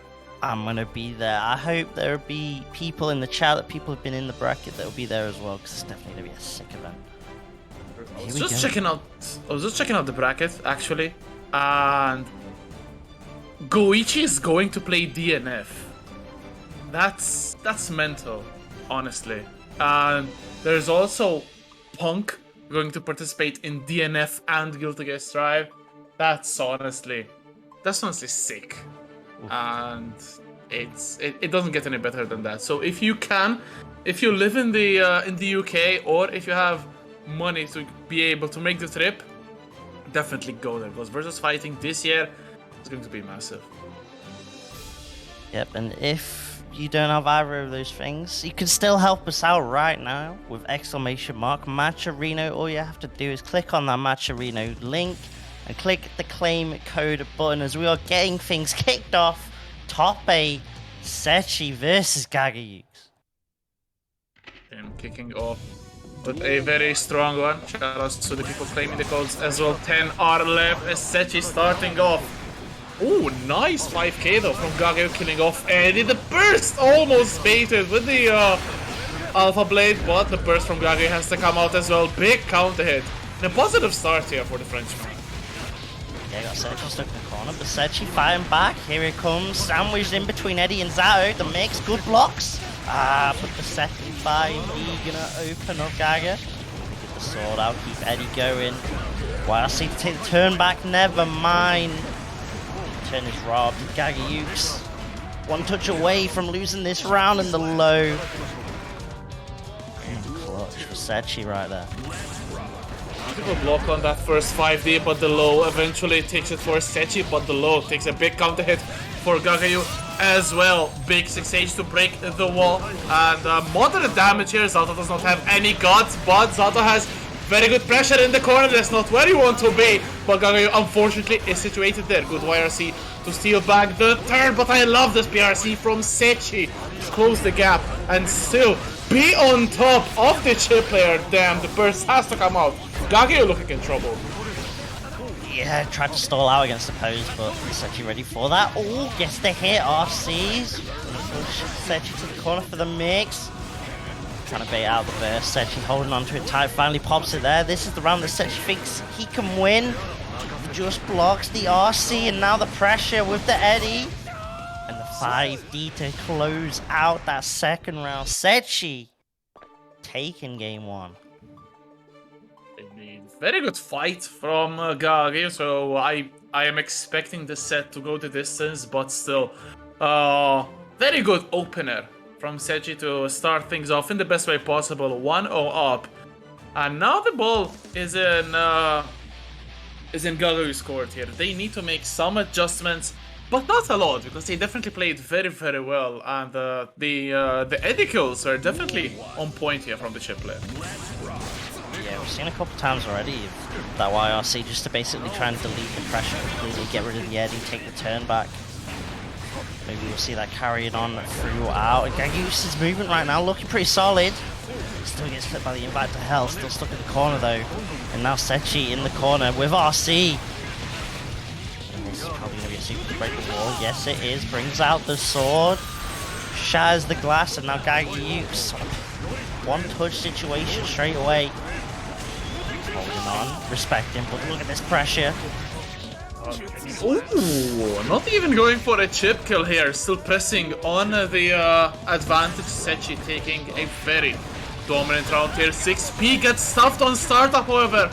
Good stuff from Gagayoux, who now has the corner advantage. Excellent 5P to stop Zato from jumping. Good throw here. Oh my god. Oh, combo Gagayoux! Jumped us to break the wall. And a good life lead here for the chip player. Still get that off the first. Oh, Gagayoux, so sick. All the comments in the world don't matter now that said she's got that positive bonus. Has the screen to work with. YRC gets rid of the Eddie. Nice. Now it's Gagayoux' time. Chases down. Beautiful pick up with the 5 people. Said she burst on a pixel hero time. Damn, that was actual hero burst coming in, but can Setchi make it work? That spot from Gagayoux spent just now. The YRC was a little bit predictable, but the cross-up is not that easy. Gagayoux, very good spot right now. Setchi just used the burst and lost the round. Gagayoux can bring this back to 1 game apiece. Big jump does to start things off. Eddie is nowhere to be seen, but he's back to S to steal back the turn. Setchi, however, Eddie's still dead, but I like how Setchi backs away until Eddie is back.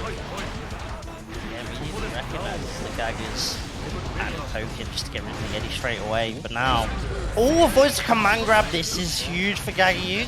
We're not actually going to see a side switch. Instead, we're just going to go all the way across the screen, going coast to coast. Breaks the wall, base boosted super, and now it's the hard knockdown. Setchi trying to FD out of this pressure, finally burst back. The YRC immediately. Gagayoux. Oh, 6k throw. One more mix is needed though.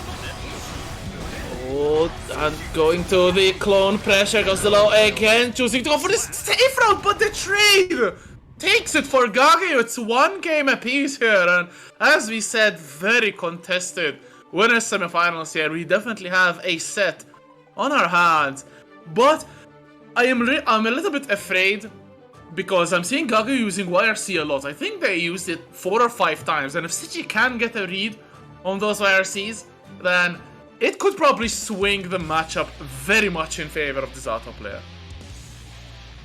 Yeah, it could. Gaga's been using it just to basically get rid of the Eddie completely, and we'll see how Setchi adapts to that as the set goes on. I think something to point out as well is when Setchi's sort of been in the air, Gaga's been ready with those 5P conversions as well. Which backs off the Eddie pressure. The clash, but it still works out in Setchi's favour. Gets a meeting invite to hell. The Gaga challenging with a dash up 2k, and now the pressure's on for Setchi. Time to block. Oh, we're just going to get super at the wall. Going to be a hard knockdown situation, guaranteed as well. What's Gagayoux going to do with this one? Run up, come on, bro! Not enough meter to convert, but it's still Setchi blocking in the corner. This is going to be, not a very long block here, because YRC saves Setchi out, puts up the drills. Will exchange the corner, I think, with the frog. Oh yes, he does, picks up and leaves Gagayoux in the corner. Oh my god, the jump piece out the cross Alpha Blade gets taken to Amorphous, and Setchi takes a bow. What a round comeback that was. You call Alpha Blade out, not against Setchi. Setchi's ready. All the anti-chip tag. Oh, what a burst as well. Puts Gaga into the corner. Gaga fighting out with the jump 2k. Catches the back dash. Gonna push Setchi into the corner. 6k RC. Gonna break the wall. Positive bonus. It's not a hard knockdown though. Gives Setchi a chance just to fight back in this round. Fight back he does with the Eddie on top. 5D, nice blocks. Avoids the command grab as well. The defense is on point for the French chip right now. Gagayoux taking what Setchi did in the previous round and emulating it. All go for the overhead, and look at this immediate good situation for Gagayoux. 1 bar of tension as well, could go for the overhead. There it is, spin the meter to make it safe, but Setchi throws the clone here into the wall stick, breaking the wall. No other option left, and it's very even on life situation. Setchi with the lead, but excellent 5p anti-air as well. Beautiful stuff. Gagayoux unfortunately drops the combo. The 2P interrupt from Setchi, regaining a little bit of momentum, a lot of tension for both. YRC from Gagayoux across Alpha Blade. Setchi has burst. Is he going to make or break the remainder of the game? Setchi once again has the burst. It whips, and Gagayoux ends the round and the game as well. It is 2-1 now for Gagayoux. What an amazing set we are having right now. That was hook, line, and sinker on that burst bait. Oh my goodness. Gagayoux turning up to 11 there to close that out. That was sick. And again, we saw another sick anti-air 5P conversion as well. Gaga's been on point so far this set. It honestly surprises me how Gagayoux is doing this well. Obviously, very, very good player, but it seems like they have been taking a break, unless it was a break in a room of space and time, because they definitely look really, really strong. And one more game to send Setchi down into loser side, but Setchi will not take that lightly. Good damage. Gagayoux very short on life, but that 6P counter hit YRC as well. Setchi taking back the turn, the left, right, even the high-low still won't matter. Gets the knockdown, however, one final touch can kill off this Chipp, but Gagayoux's defense is really strong. Blocked for so long, but eventually Setchi's pressure will wear you down, tear the walls down. However, Gaga just going to immediately try and fight back, immediately gets back thrown in by health, the pressure. And now here we go, Eddie in the corner, 5D's gonna connect. And it's a ton of damage with the Millia on top. Super break the wall. Oh, knockdown, positive Millia. Gaga does have burst. Doesn't have the Millia for a YRC, which is normally seen in this pressure situation. We finally get the burst out. Ooh, take on the air throw instant, and again the JPs. Oh, Setchi catching the bag, they're catching another one on the piercer, going low after the flight. Beautiful mix up there from Setchi, making quick work of this game number 4, which means we are headed to a game number 5. We called it. This game will head to the distance, and it is going to be a final game between these two very evenly matched contestants here. Who is going to be the one to emerge on top and head into winners grand finals? Obviously remains to be seen, as whether we finish off the codes before the set is finished remains to be seen. 6 are left. Feel free to claim a code in the chat. !matcherino is the command, but right now we have to focus on this very important game number 5. Who's going to take the first interaction? It's actually a trade, but Gagayoux just in the corner, excellent with punish with that 5k. But Setchi uses burst, and he is looking to gain control of this one. Excellent throw as well. Yeah, now has Eddie back. 6P to deny the approach. Now we get the burst forced on Gaga's side, trying to push Setchi into the corner. Does so effectively. 6k. Nice. RC gonna ride that wall. Take the Zowie for a ride. No marble here. Just gonna get that positive meter bonus, but at least resets to neutral. BRC to catch the backdash. And immediately Gaga stuck in the corner. Has to be careful. Sharknado. Guess for round right now. Oh, Alpha Blade out of the corner. Oh, the clash actually favors Setchi's 2Ps there. 3 of them exactly. And it is now set point for Setchi, starting off with Old Faithful. 2P carrying Gagayoux towards the wall. Jump dust opening them up. It's already 60% off of Gagayoux's HP bar, but Gagayoux still fighting against the back throw. Oh my god, was that instant overhead Alpha Blade? I need some replay on that. Oh my, that's too fast for me. I don't know how anyone else is reacting to that. Straight bringing in the shark immediately. Kermit gets denied, now Eddie's gone, but Setchi happy just to apply the pressure. Eddie-less. The Gaga finds to jump in, tries to bait a burst out, nothing pop. RC. Gaga has more tension, but Setchi bursted. Wants this round, wants it, gets it with the Kermit into the pierce. And Setchi taking that game 5 and moving on to winners finals.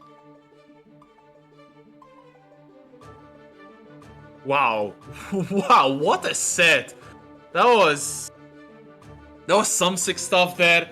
Absolutely amazing play from both players. Setchi deservedly accessing winners finals. Chat is saying that it's not an overhead but was a cross up. Damn. big knowledge check there. I definitely got knowledge check there. Yeah, damn. I have to say how Setchi was still contesting every bit of Gagayoux's offense at the death, even going for bursts at literally a pixel of HP left. Literally an incredible winning mindset and successive mindset as well. Setchi, the first name in winners finals. Yeah, most players would hold on to their burst a lot of the time in those situations. Setchi's just built different. It's like, no, I could still win this round, so I'm a burst. That's perfectly fine. Absolutely crazy set. And before we get things kicking off with the next set, people in the chat, exclamation mark Matcherino, we are 6 codes away from having everything claimed. We are a $35.65 prize pool.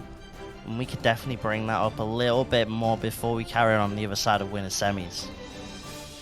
We definitely can, and I'll put you a challenge, chat. Yesterday's DNF tournament got $55 in the prize pool, and I mean, DNF is a bad game, so why not get a better prize pool for the better game? Okay, it's just memes, but yeah, we can take this prize pool at least $1 more with the codes remaining. Okay, I see 2 claimed. Oh, one of them is Setchi, and the other Aussie. Shoutouts to both of you. Come on, just 4 codes left. 4 codes mean $1 in whole. So let's just add $1 would be $37.15. A very modest prize pool, but definitely a deserved one when faced with this amazing gameplay we're seeing tonight. Yeah, and we're gonna keep up with the amazing gameplay coming up next, because we're gonna have the Nago Mirror Rexu, Uriel versus Jetstream. That's definitely something. And it's also Jetstream's birthday today, so wish them happy birthday, obviously, and it could be a very awesome happy birthday if they were to first of all outdo the Nago of Europe, as I like to call Uriel Legion. But it's obviously not an easy task. But then again, imagine winning a tournament on your birthday, a stacked tournament at that. What a better, what a good gift that would be.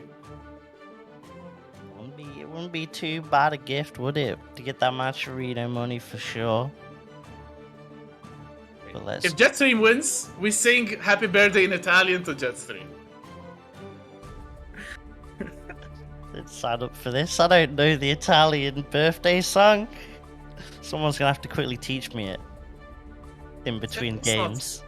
It's not hard. It's not hard. It's like Tanti auguriate, but that's for another time.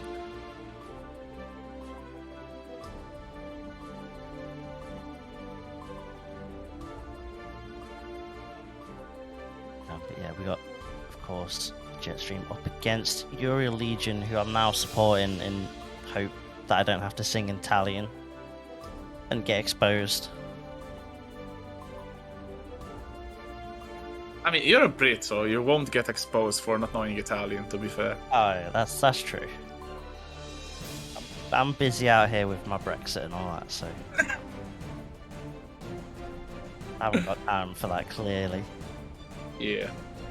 You don't even need that. I mean, you're not in Europe anymore, so Italian travel will be reduced even less. But right now, Jetstream made it to the lobby, and we are faced with the Nago Mirror.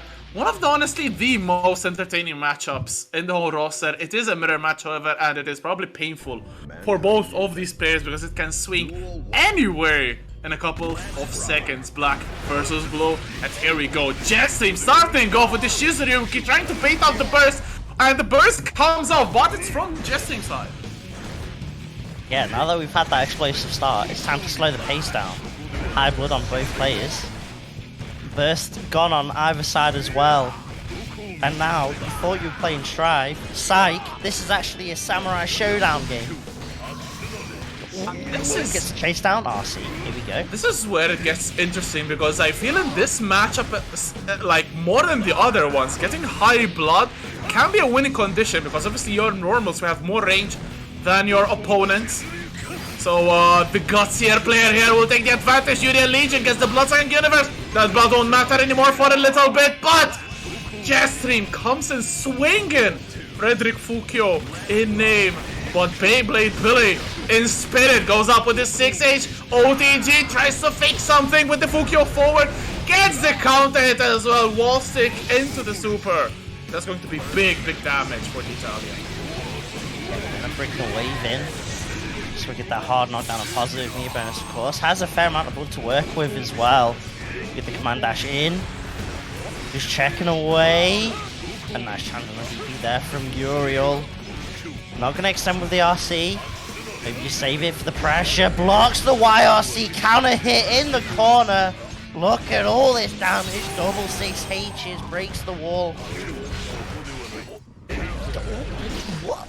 The Bloodsucking Universe cancelling each other. The back throw from Jetstream. The final hit for either of these players. PRC baits out the Goldlewis, can punish, but it's still Jetstream with a small life lead. Clone comes out, 5H as well. No chip, that's done! But the Beyblade from the clone, from Uriel Legion takes it, and it's a final round in game 1. Backdash there. Get a nice early break. Some early positive bonus in this last round to start off for Frederick Fukio. Positive Peter. Pop some of that tension. Has even more to it. Oh, maybe could have actually ended it there and then. Either way, keeps the pressure up. But Uriel with the 5k check. And now here we go. Ooh, no, never mind. 5p, the stop sign. Denies Uriel extending that pressure and stops Uriel from taking that round. Jetstream gonna go 1-0 up here. And this win is semis. That was beautiful confirmed there with the counter hit far slash into the 5H maximum damage at a maybe an uncomfortable range for a confirm at that, but there's a reason that Jetstream is known as one of the best knockouts in the region. Beautiful confirms as we are heading to game number 2. Can Uriel even up the set in quick fashion, or will Jetstream create more separation in this one? The clone into the 2K 2D, and Uriel is bagged into the corner. Not a very happy situation to be in, but one Beyblade is all that Nago can need to burst out of the corner. Ooh, beautiful RC interaction there coming out. Great awareness on Jetstream's side. Now we're going back to Sam Show. Big counter hit as well. And then gets the 2S confirmed. Uriel though, going to be going into this with burst. And starts things off pretty strong with the DP. What a confirm there with the pickup, but the blood is risking to be going even higher. Good counter hit on the 2S. The blood is actually drained. Is going to be drained even more. Oh my god, what a round from Uriel Legion. Excellent throw, take the trade. Takes it for Uriel. Very fast round, an excellent one to regain a little bit of that composure. Beautiful Shizuruki catching the back. That's Bloodsucking Universe again, and Jetstream is in a lot of trouble. A lot of blood specials about to be happening from Uriel. One more tension as well. The Goldberg stop overhead. Jetstream still swinging in this one.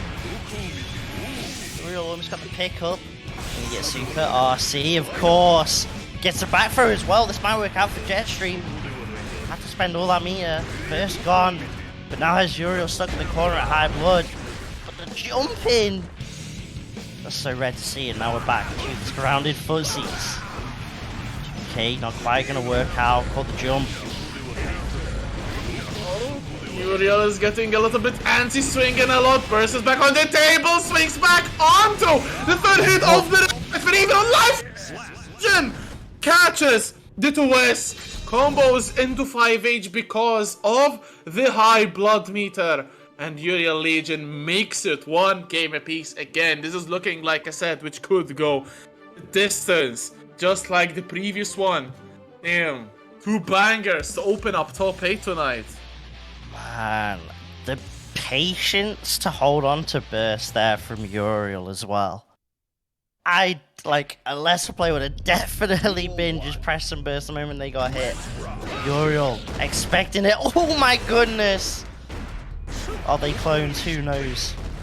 Throwing out the same moves to start the round, start this game free. A nice Jetstream. Gonna force the burst out on Uriel Legion, and what a bait coming out there. It's such a universe, and here we go, it's time. Trying to bait out something with the full kill forward, but Jetstream does not get baited, and oh my god, the 6-speed clash! Again, no one can capitalize. Goes on with the third hit of the Rekka BRCs, but it's still Jetstream in the aggressive situation. Excellent 5P fast RC with the lows catching it in Legion 3 in a row. 6H OTG. Jetstream once again in the lead. Counter hit confirmed there. And now this is a huge start for Jetstream. Looking strong. No burst, no meter on Uriel's side. Finally gets it. Just blocks it then, forces the burst. But still, they're stuck in the corner against the high blood Nago. And the Blade is going to be let rip by Jetstream, and Jetstream going to take that game free. Immediately looking super impressive now, coming off the back of that Game 2 loss. Damn, that was an amazing recognition there from Jetstream, going for the 5H at tip range. Just blocked by Uriel, but the pushback. Getting Jetstream out of range for Uriel's 5H with punish with the Beyblade, and able to get the kill as well. Sick stuff into game number 4, which may be the decider, the one that takes it for Jetstream a frame faster on the Shizuriyuki, and starts off with a massive counter hit. Both Beyblades, both Nagos, excuse me, are still swinging. Uriel Legion catches 2K to the and bursts into the action once again. This is not over by a long shot. The jump from Jetstream. Oh my god, wait, how did he block? That just block was insane. Nah, Jetstream, this is birthday power-ups coming in clutch right now. And now Legion stuck in the corner, fighting back with the 5Ps, gets a 2S as well. Gonna need a little bit more, but the just blocks. YRC challenges the 5D post RC, and Uriel gets the pickup, and this should be the round. Closes it out nicely. Whew, that's a crazy round right there. Now we're going straight into the second round, and the movement on Jetstream, beautiful bombo. Finishes with the wall break on the record, and that is not a bad start. 6 seconds in. Oh no! Damage! 10 seconds in. Oh, Uriel Legion! Back forward, Fukio Beyblade, throw a whiff from Jetstream, but there's the blood rage. Jetstream expecting it, the burst coming, Gato not expected from Jetstream. 1 bar of tension for both, sends in a clone, and Uriel has some blood to Brave by the 2H, whiffing wildly, and Jetstream is on set point versus back on table as well, but the Shizuriyuki second hit of the counter hit fully charged dust. Uriel Legion gaming! That is some epic gaming right there to go for that fully charged dust. Oh, they are just trading the same buttons as well. I don't like that button. You have it, no sir. You have it, please. They're both sitting on 50 tension, both high blood as well. No burst on either side. It's all that slow, delicate movement, finding the big counter hit. However, no RC, and now Uriel has the meter. That 5P challenge. Oh, 6H OTG is going to take it. Jetstream. 2 rounds on the bounce. And will be the one to move on to winners finals to face the actual nemesis, Setchi. This is the everlasting duel in EMEA Strive, and we love to have another episode that is going to be added and a little bit of moments. But right now we take a dive into loser side, as there are some amazing names waiting for us. 2 of them, MZA and Snailtiger, about to battle. Damn, no waiting allowed. We are diving straight into the action. Damn, Snailtiger on a grind. Mankind 5th at Brussels, right? Just immediately straight back after it. In the SaltyEU bracket, top 8. So grind that as well from Germany. So had to make a trip as well. So really, someone to really commend the determination from Snailtiger. Oh, good DP block here. Oh, the burst is baited as well. Cannot really get the punish. Could be actually due to the increased recovery of H-Rock, but this stun dipper there gets stuffed by the Fortissimo, and a good position there for MZA. Jumps over the charged stun edge, but the 6P still takes it for Snailtiger. Some patience from MZA, very well needed. Back to mid-screen, back just caught the tree, favoring Snailtiger, but the challenge from MZA sets up the note. Catches Snailtiger moving. MZA gets a very good round 1. Yeah, very solid, moving around a lot of Kai's tools really well so far. Snailtiger trying to answer back just a little bit. Nice spacing. Slowly pushing MZA to the corner, but the challenge coming out. Now we get the pressure. Good block of the DP, but Snailtiger ready with the RC to extend. Oh, this is a big push range right now. Just a raw 5D working out for MZA. Gonna Fortissimo straight away into the pressure. Nice block on the low. And gets a 6P, the people's elbow. Now MZA stuck in the corner. The movement on Snailtiger right now. Trying to shimmy down this Eno. MZA holding strong. Finds the way in. Stroke the big tree. And Snailtiger having to burst, but the burst is not enough. And MZA gonna take this game 1. Guitar to the face, and Snailtiger knew no more. It is 1-0. For MZA, both players playing really well, but MZA looking to be really on point. We'll see if this will keep on in this one. Though Snailtiger, I feel, is good at adjustment, and when they can get a life lead, it is really interesting to see the change in game plan, going for the smart decisions, staying back, trying to poke with those fireballs, and Eno's fireball is not that good to contest other fireballs, so obviously you'll see Snailtiger exploiting that weakness in Eno's kit. Yeah, I just think game 1 we didn't really see Snailtiger start off with a lead, so we didn't really see that game plan kind of come into fruition. Sort of similar shades right now. Snailtiger stuck in the corner. MZA just gonna stroke the big tree, try and find a way through the projectiles. Finally finds a way in, and now it's time for MZA to get going with the notes. Gets the high. Gonna break the wall as well. Mechanical love. Positive bonus on top of this 50 tension, but Snailtiger immediately putting MZA. Nice. Tech on the tick throw. 60% gets a throw. Now we get the OTG. Pressure. Good block on the Fortissimo, but no big punish. And that is huge damage left on the table for Snailtiger, as it's going to cost them the round. Yeah, just have to wonder if there was an actual better punish there, what that round could have been like. Indeed, man. Definitely have to wonder what could have been, but Snailtiger cannot afford that luxury. They need to wake up, because it's 3 rounds straight from MZA. The backdash on heavy stroke, but not punished. Gets a big counter hit this time from MZA. Beautiful. Sets up the throw with the note as well, and the BRC into the instant overhead again. The counter hit. Snailtiger pressing a lot of buttons at the bed times. 5k, trying to get something. 2k though from MZA. Beautiful knockdown. The final mix has to come now, or Snailtiger has to block well. Fortissimo block claims, guesses wrong. 5D Plat Sky on the wall, and gets 2-0 for MZA. And it's looking a little bit rough for Snailtiger and loser side. They need to win 3 straight, otherwise they're out. Yeah, suddenly just like that, a mountain is needed to climb for Snailtiger. It's looking long for this Kyle right now, as MZA is just looking more and more convincing as the set goes on right now. But maybe, just maybe, the download might be complete.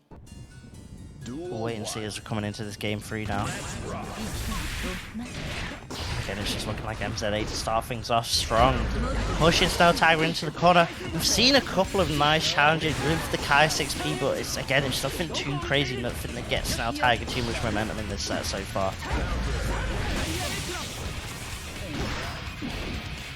Excellent defense. Solid. I confirm off the counter hit, but allows for the pressure. Gets a high, but the 2P challenge, denying the Eno to continue. And now MZA stuck in the corner, trying to jump out, but Snailtiger keeping it locked down. However, gets opened up by the lows. Now here comes the mix. Oh, it's just the low. No pressure. Low. Oh, no. Okay, there it is, the low. One touch will blow Snailtiger open. And not even a touch. Super coming in. MZA looking to take it very strongly. 6 rounds straight for the Eno player. Could this actually be? Snailtiger has to really change the gameplay, but not like this. The DP gets blocked and punished. And very good offense from MZA. Sets up the heavy stroke. Oh, the gold burst is blocked. Snailtiger is going from bad to worse. Gets the low, going for the wall stop. One final mix can blow up Snailtiger's HP. There's a throw for MZA into the low. And just like that, bowing down out of the tournament, MZA will move on and loser side. What a dominant as hell display here from the Eno player. Hungry for blood. They really want to make an impression in this one. Yeah, I'd hate to be whoever gets to play against MZA next, because MZA is looking deadly right now, to say the least. So, though, good stuff to Snailtiger. Most likely, you know, Fatigue might have been there post Brussels, and to still get a top 8 at the stat bracket as well is an amazing achievement and accomplishment right there. Yeah, absolutely. I mean, yesterday's tournament was quite stacked, so getting 5th place is very, very commendable. As damn, we have a banger of a set going on right now on loser side. To decide who's going to get into top 8, it is Kwiddo, the RAM player from Denmark who we saw before and is currently battling SilverNT, the Russian, if I'm not mistaken, Goldlewis player who unfortunately we see too little of in these online tournaments. And the winner of that will go up against Pinhead, who is another player who we've missed, just like Gagayoux. And yeah, I'm really curious to see what Pinhead can do, because it's probably 2 very interesting matchups for the Axel. It is Ram, which obviously destroys Axel, or Goldlewis, who can be a little bit of a polarizing matchup, I feel, because obviously the range is a little bit against Goldlewis, but if he can get one single swing on you, then it's GG's. Yeah, pretty much. Interested to know what Pinhead would definitely prefer out of those 2 players. And of course, in the meantime, whilst we're waiting on that set chat, we are 4 codes still left to be claimed. Exclamation mark Macherino in the chat. All you have to do, click on that link, log in with your Twitch account and hit that claim code button. Again, 4 codes away. We are so close. And of course, you also got the sponsor quest down on the right hand side of the Macherino page as well, that you can do whilst we're just waiting on this set coming up. Yeah, absolutely. It's just so easy to click a code. There's also easy sponsor quests. You could have also the links that you would need to visit. So good stuff at that as well. And you could be adding a total of 85 cents if you have the correct links. And yeah, we are seeing codes being claimed. I see Pinhead claiming the code. That gives me the impression that they are up next. And SilverNT eliminating Kwiddo from the tournament with the Goldlewis, unless they have a secondary which we don't know about. Will be squaring up against Pinhead. A very interesting matchup is going to be underway. Yeah, and we gotta also mention SilverNT is on a bit of a losers run right now. This has started off all the way back from losers round 2. Can we just mention that? Beating the likes of Carlos, Cloud57 as well. This is a hell of a losers run, and it's gone all the way into loser side top 8. And that is a very interesting loser side run. So we'll see if it will continue or if it will be snapped open by their opponent. It's only a matter of seconds until the players join the lobby, I hope. So we can get the action keeping up. And that is also a very interesting one as well. Is Pinhead still on the 0 burst run? Because we are seeing Pinhead on this weird training regiment where they are not bursting at all. Last week's 2BCU tournament and unwanted as well. It was a little bit of painful watching Pinhead not bursting at all. And yeah, it's going to be interesting to see if Pinhead will use the burst, or will SilverNT capitalize on that and continue this legendary losers round that they are making. Both of them are on a losers run. What the hell? Both of them are on starting from losers round 2. This is insane. Damn. Who stops whose run right now? So it's going to be good and bad for both of these players, I feel. Someone's run will be snapped, someone's streak will continue, so hype and bad at the same time. That they cannot change society. So instead of reflecting on Yeah, themselves, we are getting that Axel versus Goldlewis, and I guess we'll find out if the no burst run is still happening. And that is a bold start right there to just go for a bomb. This looks like a body check almost. SilverNT kind of checking up on Pinhead. Pinhead though trying to start off the offensive. Oh, the instant air dash from SilverNT into the job does. Pinhead caught ducking, and now you'll have to block. No, not even. Excellent challenge from Pinhead coming out of the corner. Excellent stuff from the bench. See, Silver slowly finding the way in. And now got Pinhead stuck in the corner with the drone. Tries to YRC it, but can't. And now the chip damage going to be a factor. Tries to jump out. But Silver ready to chase down with that coffin. Takes that first round. But we still haven't seen a burst yet on Pinhead's side. 2H getting some decent damage here.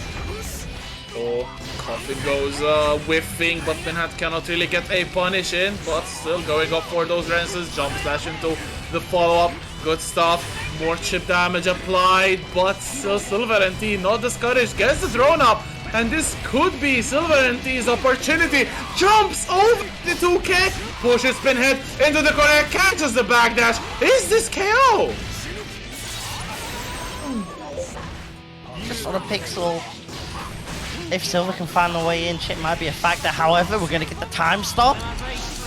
So Waldo, bombers on bombers. Do we get a 4? Yes, we do. Forward in a roll, but the BRC forward into the coffin. Catches the backdash. And near a counter hit even. And SilverNT. Damn, what a start this set, man. 1-0 for the Goldlewis against the Axel.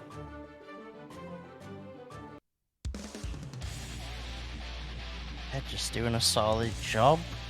The moment that level 3 hits, using the probe to get in. I don't remember, did we actually end up seeing a burst in the end? I don't think so, so maybe the training is still going on. We're blocking the overhead, but the chip damage still a factor. This Pinhead stuck in this corner, has to finally fight the way out, and does.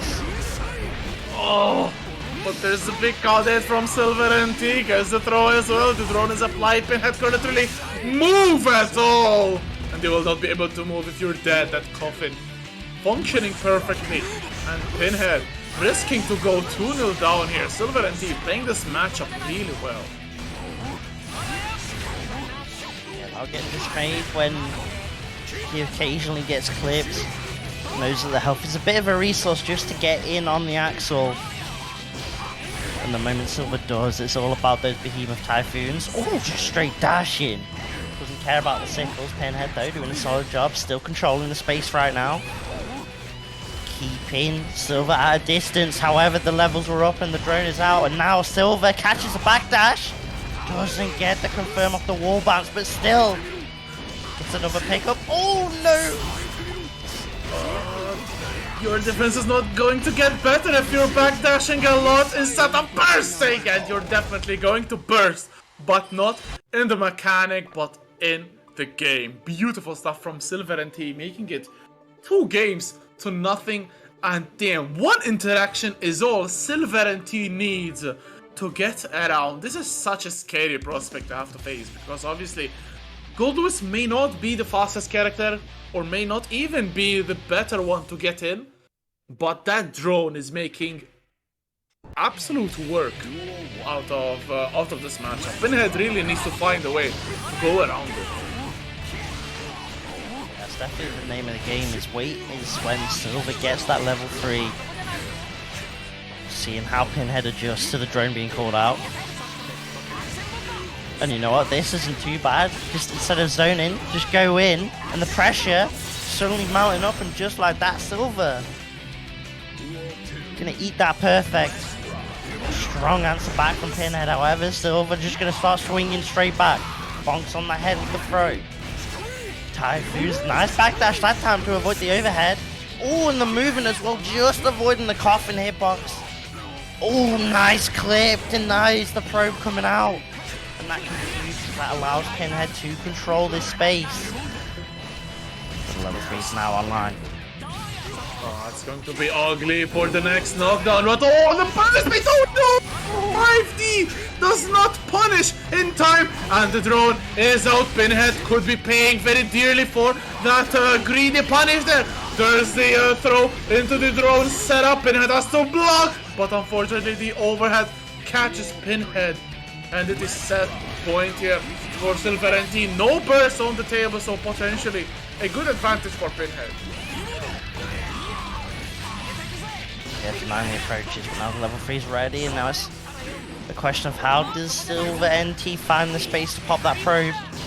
Pinhead just not allowing that right now. Nice avoidance for the command grab, and Pinhead just says, I'm gonna swing again with a clothesline from hell. Has meter to work with as well. We might see Zawado coming in. Pinhead jump, and there it is. A second one for good measure, and finally Pinhead. Damn, that was a perfect ending on 69 seconds. Very nice from Pinhead. Damn, I love how the first command throw actually going through the drone. That was sick. I don't know if it was intentional or not, but if it was, hats off to Pinhead. It definitely seemed like it. You saw the first one get avoided, and then Pinhead was just happy to do another. Seeing the start of the probe. Checks a dash in on that round start. And now we're back to the full screen game. However, Silver slowly finding the way in. And just throwing out move after move, trying to deny this Goldlewis. Getting in, however, the probe's online. And here we go, Rexu. Okay, I like this red RC, but Pinhead is still forced to hug the corner. Good defense so far, but the chip damage is still going to be felt.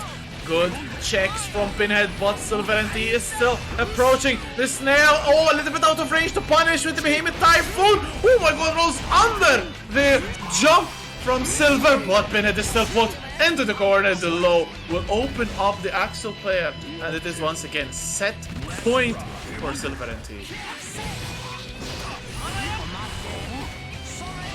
Yeah, really solid stuff there. The purple beats combo, still more than enough damage, especially with Goldlewis to close that out. And now Pinhead is one round away from the loser's run being finally ended. RC blows up that burst. Now we're going to get the fully charged Dush combo. That's a nice amount of damage. Oh, very nice amount of damage. Pinhead going for the Rensen. Oh, to catch the jump, get some good chip damage. But good FD usage from SilverNT, who has a bar, goes in for the Goldlewis air race. The overhead blocked by Pinhead, but the drone will push the Pinhead into the corner, and this is a make or break situation. Other drone is up, another bar of meter is spent. PRC, overhead is blocked. Good block on the jump dash as well. The low from SilverNT. Look at all of this pressure. 6p waves from Pinhead. The jump dash into the 5D. Pinhead takes the round. What a clutch burst of defense from the Frenchman. He is still alive. Whoa, I think that 6p was actually just to avoid, use the upper body invul. Beautiful stuff from Pinhead, surviving onto the very end. Nice anti-air right there, picks up a little bit extra damage as well, but now the probe's out. Pinhead's gonna get the command grab. Split second too slow on that, and it's still SilverNT pressuring in the corner. Oh no, is Pinhead going to survive this Kano? Oh, Jonesy, sorry. Yeah, no. Oh my. It's British. They're all the same to me. Like this. Oh no. Oh no. Damn, that's messed up. Speaking of messed up, Silver got that level 3 ready, but it's just a question of when it gets popped. Never mind, denied. No probe allowed. No drone-based gameplay as we get the time stop. Bomber blocks the burst. There's always coming and Pinhead tying it up to a piece. I am so sorry. I swear. I am. You can speak to my lawyers after. No! Damn. But yeah, Pinhead clawing it back to 2 games apiece. And Pinhead will have a very strong argument for not bursting because the last 3 bursts from SilverNT were punished or at least blocked. And it is the final game, game number 5. Let's see if Pinhead, these adjustments, let's see if they will be paying off 2 games straight. Could there be a third one? Could there be a reverse sweep here, or will Silver break the heart of Pinhead? It remains to be seen. Pinhead though, very good start to this one, not letting Silver do anything. Excellent 5p check, the drone, level 3 drone, goes begging. Oof. Pinhead is now checking these summons every single time perfectly. RC and TS as well with the 2S now. Silver stuck in the corner. But Pinhead knows not to go too close. It doesn't want to risk a back throw and a sudden change in momentum or anything like that. The dash blocks on Silver's side, not enough. Tries to get the clothesline.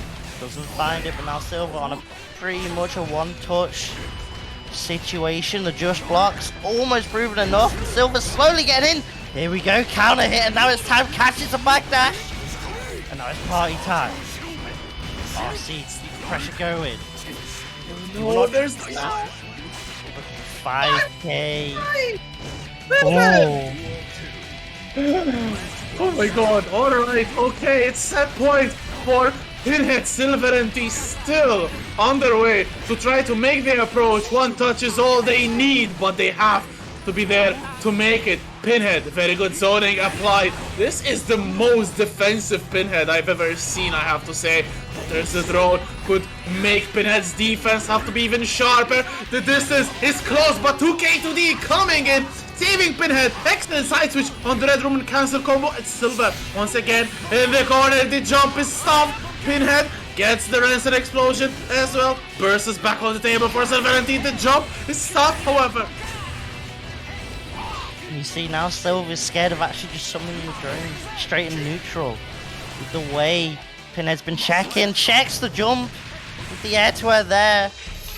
And that drone, after all, isn't going to do anything as Pinhead making the comeback and taking it 3-2 over SilverNT, keeping the French losers run alive and unfortunately ending Silver's.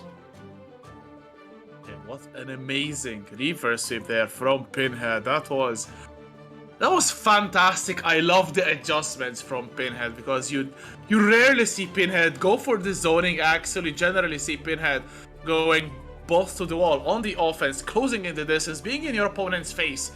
But this was a very different Pinhead and a very, very smart adjustment at that. Those 5p checks and not letting SilverNT get the drone, because we've seen it in the first 2 games. That drone was the difference maker, but then Pinhead adjusted very, very well, and 3 straight games to take it home, take it into the next round of loser side. Very well played to both, as very well played as well to the chat.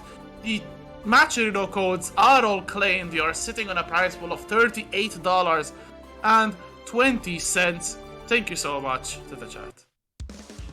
Yep. Shout outs to the code claimers in the chat. You can still do sponsor quests, or if you can financially do so, feel free to donate, as we're going to carry on the loser's side. MZA and Uriel Legion. Uriel, of course, who got sent to losers by Jetstream, who we'll see on stream later against Setchi. But right now, it's that Eno versus Nago. MZA going for a gold burst to kick things off. But it whiffs and there's no Mia allowed on this Eno. As she's stuck in the corner, and Uriel. Reasonable amount of blood. Nice trade. So they still find the way in. The burst to stop the offense, and MZA pops the YRC in exchange. Tries to go for a weird left right back. The throw does not connect. Uriel Legion, unfortunate side switch, but the close slash still resolving the issue. It's first round to the Uriel Legion. Okay, the drop them all combo coming in clutch for Uriel there. But now they got to deal with the Eno pressure in the corner. Slump, mix. Rinse and repeat. Slump, mix, rinse and repeat. Slump, mix. Oh, it's the first. Could have RC'd maybe. Either way, he's still going to keep it going. And Uriel didn't get to play. An Eno round if I ever seen one, and that is so painful. You have to endure this Eno really exerting her mix on you without any possibility of stopping it. As once again MZA trying to assert dominance in this round. A lot of blood on Uriel Legion's side, so not a lot that Uriel can do to contest this note spam. Gets the low though, MZA opening Uriel up. Good block on the overhead. This stroke has to be cancelled. Going in with the empty jump into low. MZA, but the back throw a little bit too close for MZA here. Uriel Legion can close it out with one single hit right now. RC to whiff punish. MZA just gonna wake up burst, get the goal burst. And now this is the scariest thing, and with 100 tension, but that is nothing compared to a Nagoriyuki 2H as Uriel gonna close that round out and take game 1. Wow, that was 100-0 for MZA. Really fast. Getting that gold burst, getting that adrenaline rush, but then getting swatted out of the air with that 2H. And that is all that Uriel needed to make complete feast out of MZA's remaining life pools. That is 1-0 for Uriel Legion, but MZA is playing quite well, but you can't get back throw like that because Uriel will not forgive. Puts you in the corner. MZA trying to jump out of the pressure. Oh no, those Swift 2S's, they're so scary. Uriel's getting ready to pull the trigger on a 2H at any moment with those whiffs. And now the risk is fully high. This is a counter hit. RC to extend. Oh my goodness. If Uriel got that 6H, that would have been it. But instead it's just the check on straight the big tree. That proves to be enough for Uriel Legion to take that. Why did he not pop that? That was a lot of blood specials. Right now though, MZA trying to smell the blood, stuffs out the approach from Uriel and keeps on there. Opening him up with the overhead, gets the burst out. Uriel, Fukio forward, the second of SilverNT though. Catching MZA, who's going to eat the blood rage. One touch, oh no, the jump dust! Oh, if Uriel had meter to super, has the meter to extend off the 5D. So the 6H's at the wall, the DJ Khaled 6H's just like that. MZA on pretty much one touch, however, gonna get the hit. Needs at least one more though, and finds it with the low. They tie things up, one round apiece, one heart apiece. Out there, literally saving their skin. MZA has burst riding as well, but swatted out of the air once again. That's 6P. Uriel trying to test the jump dust this time, but MZA does not press buttons. There is the dive kick. MZA pulling up the node and getting some good offense here. Uriel has to weather the storm. That is the Eno mix. Finds it with the umbrella that is 2H, just to get a bit of space back. Still high blood though. Finds it there, finds another one. MZA found the way in. RC to keep the pressure going, gets the low, forces the burst on Uriel's side, and now Uriel needs to get something going with this tension. However, MZA just going to keep the pressure going with the notes. One more mix is all that's needed. The whiff on the 5K and the 2K. Oh no, B2H. Uriel may be hoping for a burst on MZA's side. Nice FD to block the chemical love. Wow. Damn. Beautiful dive kick though from MZA to level things up there. Really, really courageous dive there from MZA, because Uriel was just 2S 6P, 2S 6P. It was a minefield out there, but MZA still managing to register the hit. It looks like we're going to end up getting another close set the way this is playing out right now. Definitely a very back and forth set. As expected, with the kind of damage that a character like Nagoriyuki can pull out. As both these players just whiffing a lot right now.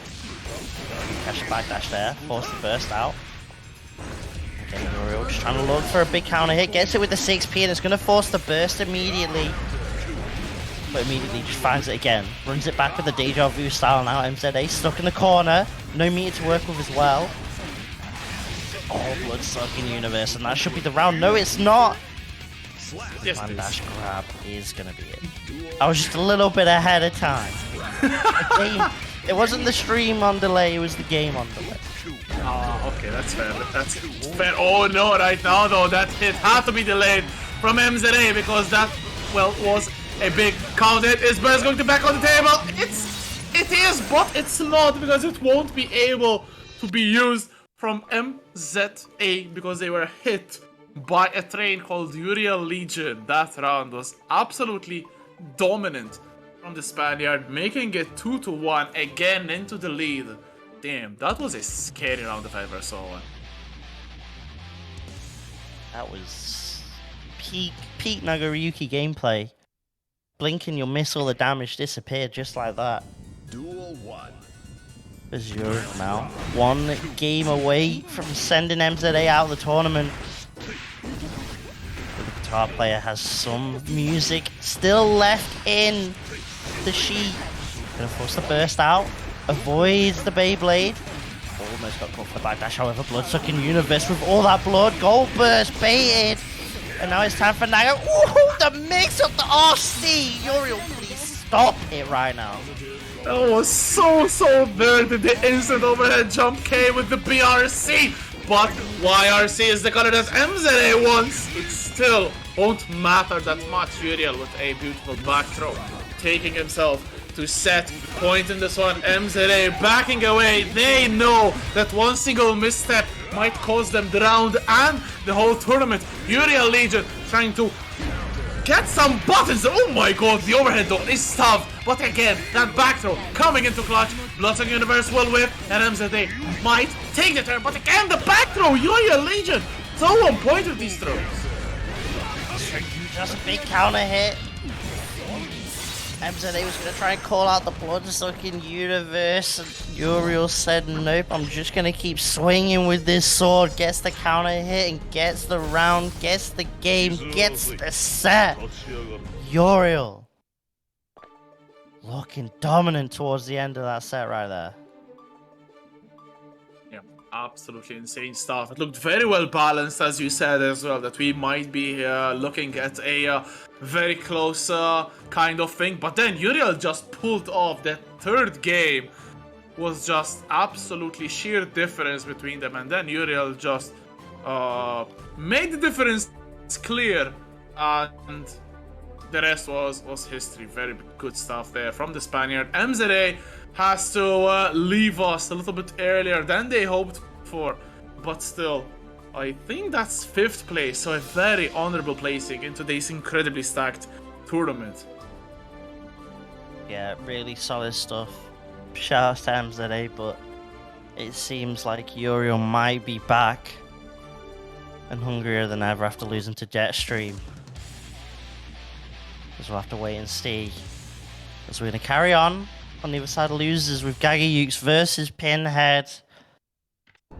Pinhead, who just about managed to bring it back against SilverNT, up against the French Chipp. Gagayoux gonna start things off strongly, catching the backdash of Pinhead, and now Pinhead gonna have to deal with all that glass. Positive bonus to start things off with Gagayoux. 10 seconds in as well. This is a fantastic start, Rex. It is a very good start here, but oh no, the Chipp caught tripping on the 2K 2D, and just like that, oh no, there is an explosion. Look at the damage that one single hit has cost Gagayoux here. Pinhead in the life advantage. 2P does not convert into the snail, and just like that, Gagayoux trying to get something going. Oh no, big drop. Pinhead will comfortably say thank you and take round number 1. Yep, just happily ate those chips right there. Nice movement to avoid the 6P. Now it's time for that space in game. Ends up going in, gets the throw. P5 finally eat the clash. And they both just trade 2Ds right there. Ooh, what a reaction. The super off the Bankai. Just like that, Pinhead taking game 1. Denying that chip rush down right there at the end. Very courageous super there from Pinhead. No meter to back it up as well. And no burst because of this weird training that Pinhead is undergoing. Man, it must require some incredible self-control to not even burst on reaction, because some hits just your fingers move out of your own cognition. You press burst without even wanting to. Yeah, imagine a Pinhead that is under this training regime and will actually burst in sets. Could be absolutely insane. Look at this, the button's being pressed right now. Gagayoux just cannot find the way in, slowly pushing Pinhead to the corner though. Oh my god! There you have to feel bad for Gagayoux. The run-up throw. Gagayoux not going to get baited. Presses and catches Pinhead. And now Pinhead is in the corner. And Pinhead has to defend. This is a 6K RC. This is not going to kill, but it will leave Pinhead in a very big life deficit. Oh, the pressure stuff from Gagayoux against the third RC. Will take the round as well. Oh, beautiful offensive movement. Completely amazing segment right there from Gagayoux. He's going to get the counter hit. Didn't quite confirm into it. Had to fish for it again. Burst off the bomber. Keeping Pinhead stuck in the corner. It's a low 6K, but no meter. Well, had the meter. Didn't pop RC off it. Had it twice as well. Still, the pressure keeps going. Just blocks coming in from Pinhead. Trying to FD out the pressure. Good block at the overhead, but it's still not enough. The command grab. Hidden leaf throw coming in. Clones again, and this time it's a normal throw to close out, and just like that, Gagayoux's gonna tie things up one apiece right there. Yeah, excellent stuff there from Gagayoux to take one back, and it's as you said, perfectly tied. Let's see who will be the victor of game number 3, a very important game in this set. It will dictate who will go into game 4 with the lead, an all-important lead at that. The battle of the Frenchmen. And I think these are the 2 last French players left in the whole tournament. Exactly. So then it's going to be very interesting to see who will be the last representative of the French country as Gagayoux starts over the big counter hit. Look at the red. Look at the life that Pinhead is going to lose. Absolutely strong start. Tried to catch back dash. Found it there though. Has the positive meter as well, so should be able to close that out. Doesn't even need to spend super, and just like that, that is a perfect straight away. I didn't even manage to see the timer, but I'm just assuming it was basically about 10-15 seconds. Pinhead though, unnerved by it, patient, nice pickup off the backdash there. Has 50 tension to work with. We maybe see a button into Zawado, maybe a clothesline into Zawado. Oh, uses it to bait the RC and gets a charge dodge punish. And that's going to be the round, and that is huge because now Gagayoux going into this last round of game 3 does not have burst available. But then again, Pinhead with this training doesn't either. That was a marvelous burst bait there with the helicopter and then the punish. But still Pinhead has to be on the blocking side. 6K this time converted into the RC, into the slump mix. One final one could definitely be the round for Gagayoux, but Pinhead Good block into the 2K 2D, and now breaks a little bit off of the Chipp pressure. One bar is waiting for Pinhead, but no burst is available for the Frenchman because he does not want to use it. The cross up, the collapse, and the trade. But Gagayoux will be the victor of that. Will take game number 3 as well. Chipp win. That trade. The 2K trading. Oh. Good stuff there from Gagayoux. Taking what could be a pivotal game 3 in this set right now. But as we've seen before, Pinhead's ability to adjust during a set has been proven already. Is going to be under that test once more against Gagayoux' Chipps. As we're going to go into this game 4 and possibly the end of Pinhead's amazing losers run so far.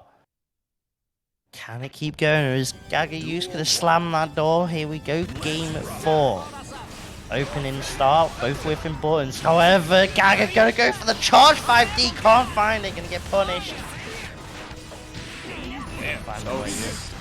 Well, an interesting start there from Gagayoux, a respectable one at that, however. As Gagayoux going with these left-right mix-ups. Good throw as well. Pinhead in the corner. The backdash will not work. And Chipp going in with the overhead. This is going to be a lot of damage. Gagayoux breaks the wall with 6H. And Pinhead is already very low on life. 5P check to stop the onrushing Chipp. But, very smart from Gagayoux to come out under. Dressing up, follow up, and the next touch will blow up both of these players. There's RC for Gagayoux, very well spent. The jump dust will kill off Pinhead, and it's set point for Gagayoux. Yeah, that's to move around the normals there, close things out, and now Pinhead stuck in the corner, does find a counter hit. Managed to get a little bit of that real estate back, trying to regain a bit of that space. Gagayoux going to try and close that out. Nice dash block so far. Does get clipped. And then start to work now. Just want to say that Gagayoux the pressure. And again! Ending with the overhead, getting punished with the super. Pinhead is ready for that. Probably noticing a delay in Gagayoux patterns as it's set point still for Gagayoux, but Pinhead on the verge of tying the setup. 6K opening him up. The 2K catches the backdash. Pinhead is blocking. Oh, there's the overhead coming in once again. Oh, rushes against the Resin explosion. And look at the damage. Might this be it with the wall break? Actually, it does insane damage pumped up by the Chipp. That was 50% from a Chipp. And just like that, Pinhead will be sent crashing out of the tournament. And Gagayoux will move on to top 4 as the last Frenchman standing. And now we have actually a very interesting set of nations. It's actually Italy, UK, Spain, and France. One representative from each country. You love to see it. Yeah, just showing off some nice EU rep. Fantastic set right there. An unfortunate end to Pinhead's amazing run. Starting off from losers round 2, making it all the way to 5th. Absolutely ridiculous stuff there coming out from Pinhead. Not using burst as well. Sticking to the training. And it's going to be scary when the training wheels come off and Pinhead's deciding to use burst again. That will definitely be a day. But for now, Pinhead will still remain burstless and winless, unfortunately, as they drop out in 5th place. Yeah, that's 5th place. As right now we have Birthday Boy on the battle booth. As we are waiting for Setchi to grace us with the presence of the Zato player from the UK, excuse me, to get this winners final set started. And man, this is promising to be a very, very good set. Yes, definitely will. Of course, Sato character, very low in terms of the guts and defense, so very squishy, so you might see some high damage and combos. On the flip side, it is hard for Nago to deal with that AD pressure, so it's definitely going to be interesting for sure. And of course, on the loser side coming up, we'll be having Gagayoux versus Uriel, so we'll be seeing more Nago gameplay for you in this set and the next set coming up. But yeah, it's going to be the birthday boy versus Setchi. Can Setchi ruin the cake for Jetstream? That's the question. It is a very interesting question we are posing ourselves, and there is no questioning any further. We are live with winners finals. It is Jetstream up against Setchi, the ever-long rivalry going at it once again. And we've seen these two go at it for a number of times, and I have to think that Setchi has a minor edge in the confrontation. Let's see if Jetstream can even the things up during the birthday as well. The burst popping off immediately, but Setchi once again regaining the dominance of the round. That frog though sending the Nago a little bit too far. Then Setchi wanted the jump. He challenges the jump from Jetstream, however. Setchi in total control of this very first round. Has not been touched at all. Slowly working on this perfect. Gonna get the positive bonus. So that means a back to neutral situation. Beautiful invite to hell. And then the drills to close out. Gonna clap away for the birthday boy there to close that round out and start things off with a perfect drill, denying the command dash approach. Oh, that's a huge burst, whiffing. Can do some damage. The flight switches sides for the corner, but Setchi still unable to do something. There's a 6P waiting for Eddie to come back, and it is time for the demon to do some clapping. There's the command throw as well. What's for Oki? Jetstream forced to block. Excellent jump. The throw tech as well, but it's a lot of blood trying to go for the BRC jump heavy. But just like that, you're back in the corner, and Setchi has full Eddie block. And you're already seeing a lot of drills being called out. So hard for Nago to deal with right now. This Jetstream stuck in the corner, tries to find the throw, can't get it. Forced to burst. One touch away. Chipp might end up being a factor. It ends up being the 5D to close things out. Setchi looking dominant that game one to kick things off. Indeed, very strong start from the Welshman here, looking to take no prisoners here. Even if your opponent is a birthday boy, Setchi does not care and will do the best to give the worst fight possible to Jetstream here. And let's see where game number 2 takes us. It is 1-0 for Setchi. Oh, big whiff on that 6P, which only means the advantage for Setchi immediately. Has to burst here, Jetstream. Catches the break the low here. Very interesting far slash from Jetstream. Gets the way in for Jetstream right there. Gets a counter hit, nice, but can't quite get a pick up. Setchi just jump back in. Got it. Oh, but Jetstream finally finds the way in there. Takes that round. And that's all Jetstream needs, is just that one counter hit to get things going. But it's getting that one counter hit. It's the difficulty with this pressure. However, back throw. Now it's time for Jetstream to work. Gets the counter hit. OTG for the pressure. Counter hit. Close S. Super at the wall. It's going to be a ton of damage, Rex. Going to kill even. Oh, look at that.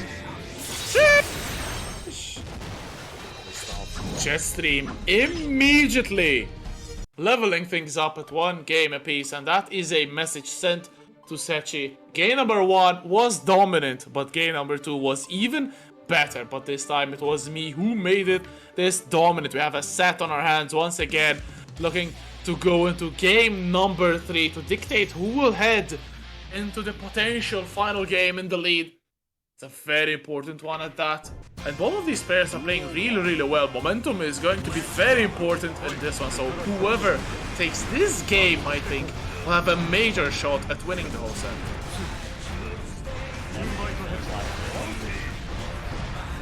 Nice challenge there by Setchi. Denies Jetstream's momentum right there. Eddie now back online. Gonna see the opposed drills. And how does Jetstream deal with this right now? Not quite level 3 blood, but pretty much there now. Oh, gonna find a 2S. This might be the start of something. RC. First on Setchi's side, and we're back to that full screen. Just like that, Setchi carrying Jetstream all the way to the other side of the corner. 2 bars of tension, one of them spent. The second one used on FD. But oh, the 5B actually catching Jetstream, but Jetstream does not care. Goes for the 2S into the 5H, catching the extended 5B string from Setchi. But right now, Setchi's the one catching Jetstream. Good jump out from the Italian, but it's still them in the corner. The far slash counter hit. Just like that, Zato is in a heap of trouble. Double 5k to confirm off the 2H. Beautiful stuff from Jetstream, and just like that, gonna take game 3 and is now 1 game away from going on to winner's side of Grands. The birthday boy looking strong after an impressive game 1 start from Setchi, answering back with those 2 rounds. Birthday boy, Billy Beyblade looking to make some festivities happen on SaltyEU 44 as Setchi starting off very strongly. The burst is out from Jetstream. Oh my god, the burst is baited as well, but the blood is going to be rising really high. Just not popping. Oh my god, enough to get a counter hit on the landing. Setchi getting caught in the backdash as well. That's going to be the round. Jetstream! It's 5 rounds straight from the Italian. Setchi needs to wake up from this. Yeah, maybe now is the time. The counter hit 2S to kick things off for Setchi. Gonna break the wall, get the positive meter bonus. Eddie not quite back though, so has to back off and gets clipped by the Beyblade. Jetstream letting it rip on the birthday. However, still gonna get clipped. Eddie not quite back in time for Setchi to apply enough pressure. Oh, blood-sucking universe. And now it's time. Another one. Jetstream is in a full party mode. And is gonna take it 3-1 over Setchi. Jetstream moving on to the winner's side of Grands and sending Setchi to losers finals. Damn, that was a big statement. 3 blood-sucking universe in a row. And just like that, Jetstream will be the name in winner's side grand finals. And blood-sucking universe is such an amazing tool, especially complementing Nagoriyuki's game, Nagoriyuki's kit. I mean, the first blood-sucking universe will get you to block, and the second one can be also almost unblockable at that, because you'll be so scared of all the blood specials that Nago is going to throw at you that he can just walk up and throw you again. You'll be too scared of the strikes to actually forsake the throw there. But beautiful stuff from Jetstream to be the one in winner's side grand finals. It is not over, however, for Setchi, waiting in losers finals for the winner of our next matchup, which is going to be Luria Legion up against Gagayoux. So it's going to be Spain up against France.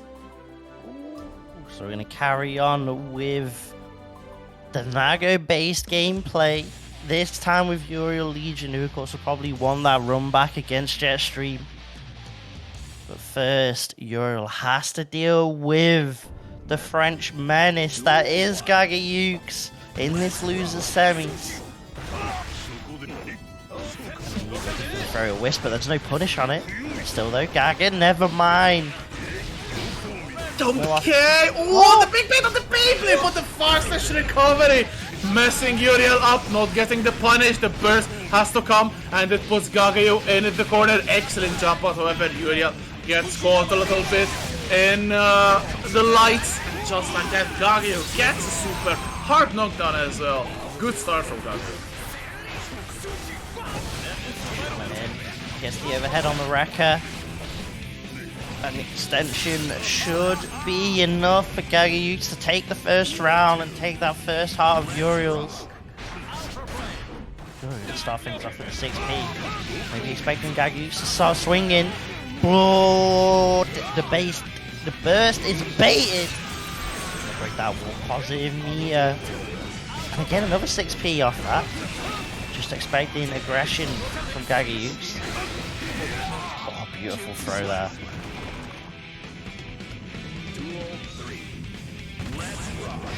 To round number 3 here. Shizuruki will with Gagayoux, playing it very carefully, goes for the jump H, insta block from Uriel, but still getting a hit in. There's the overhead again into the leaf throw. Oh no, oh fuck, Gagayoux trying to bait the burst. It comes, but it's not baited. Uriel still looking to cut some grass there with the lawnmower, the 2S spam. Oh my god, the Fukia went to block the top lane, but Gagayoux is still backing off, sitting on this life lead. Quite a smart approach from Gagayoux, but you cannot let Uriel try to take a hold of this. Beautiful combo conversion into the super. It's going to be hard knockdowns, and Gagayoux still at full life. Smash and throw. OTG not enough, needs one more hit, and it's the low from the wrecker. Possibly chip damage. Either way, Gagayoux gonna take the first game of this set. But as we've seen with the previous Nago, sometimes the first game doesn't mean all that much in the grand scheme of things, according to Nago players. See how this game 2 works out.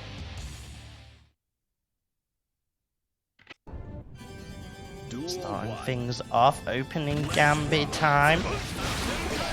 A strong 2k start on Uriel's side, going to force the burst immediately from Gagayoux, but now Uriel stuck in the corner under this Chipp pressure. Beautiful air throw. Where are you going, Chipp? Deny that completely. No alpha blades here.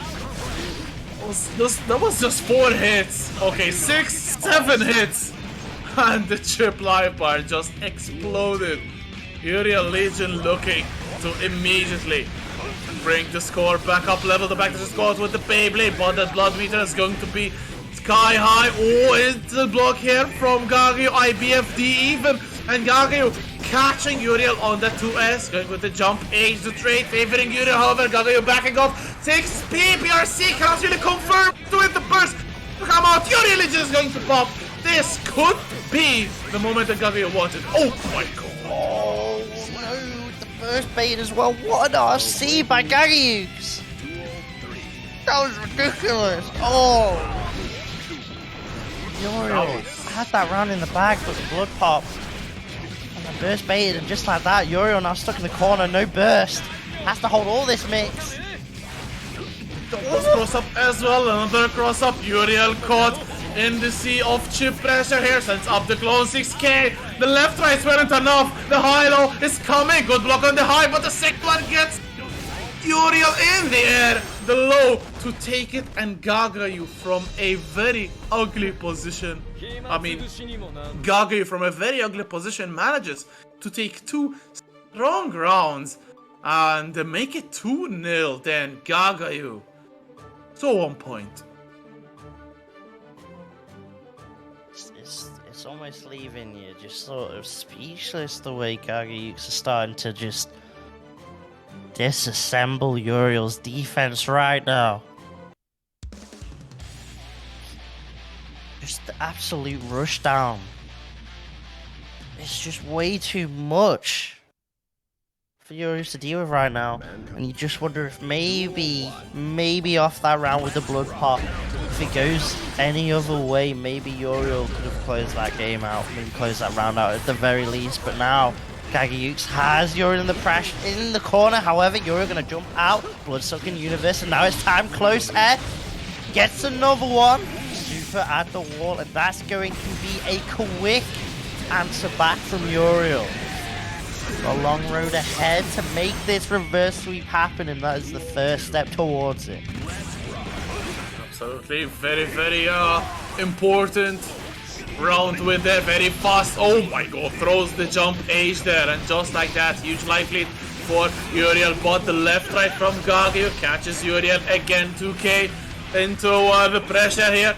Oh, it's looking a little bit ugly. Uriel is a lot of blood on deck, so cannot really contest with those blood specials. Look at the damage from this Chipp water combo. Chipp damage. Unheard of. RC to keep going. Catches the backdash with the hidden leaf grab. And Gagayoux now. One game, one round away from sending Uriel out of the bracket at 4th. Uriel answering back now. Beautiful choice. Punishes the approach from Gagayoux. Oh no, Uriel banging a little bit too much on those jump toss, trying to bait out 6P there. It is, unfortunately, gets some input on the DP, so cannot really cancel into Reka, but Gagayoux is still the aggressor. Gets a big count hit, pushes Uriel into the corner, stops the combo early to go for the 6K RC. Let's Uriel peel off and the 6K. This could be around.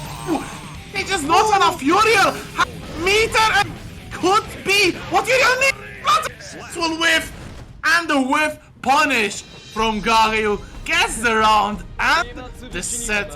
An amazing 3 games to nothing will send Gagayoux to losers finals, and will also send Uriel out of the tournament. That was so smart to go for the wall slump there.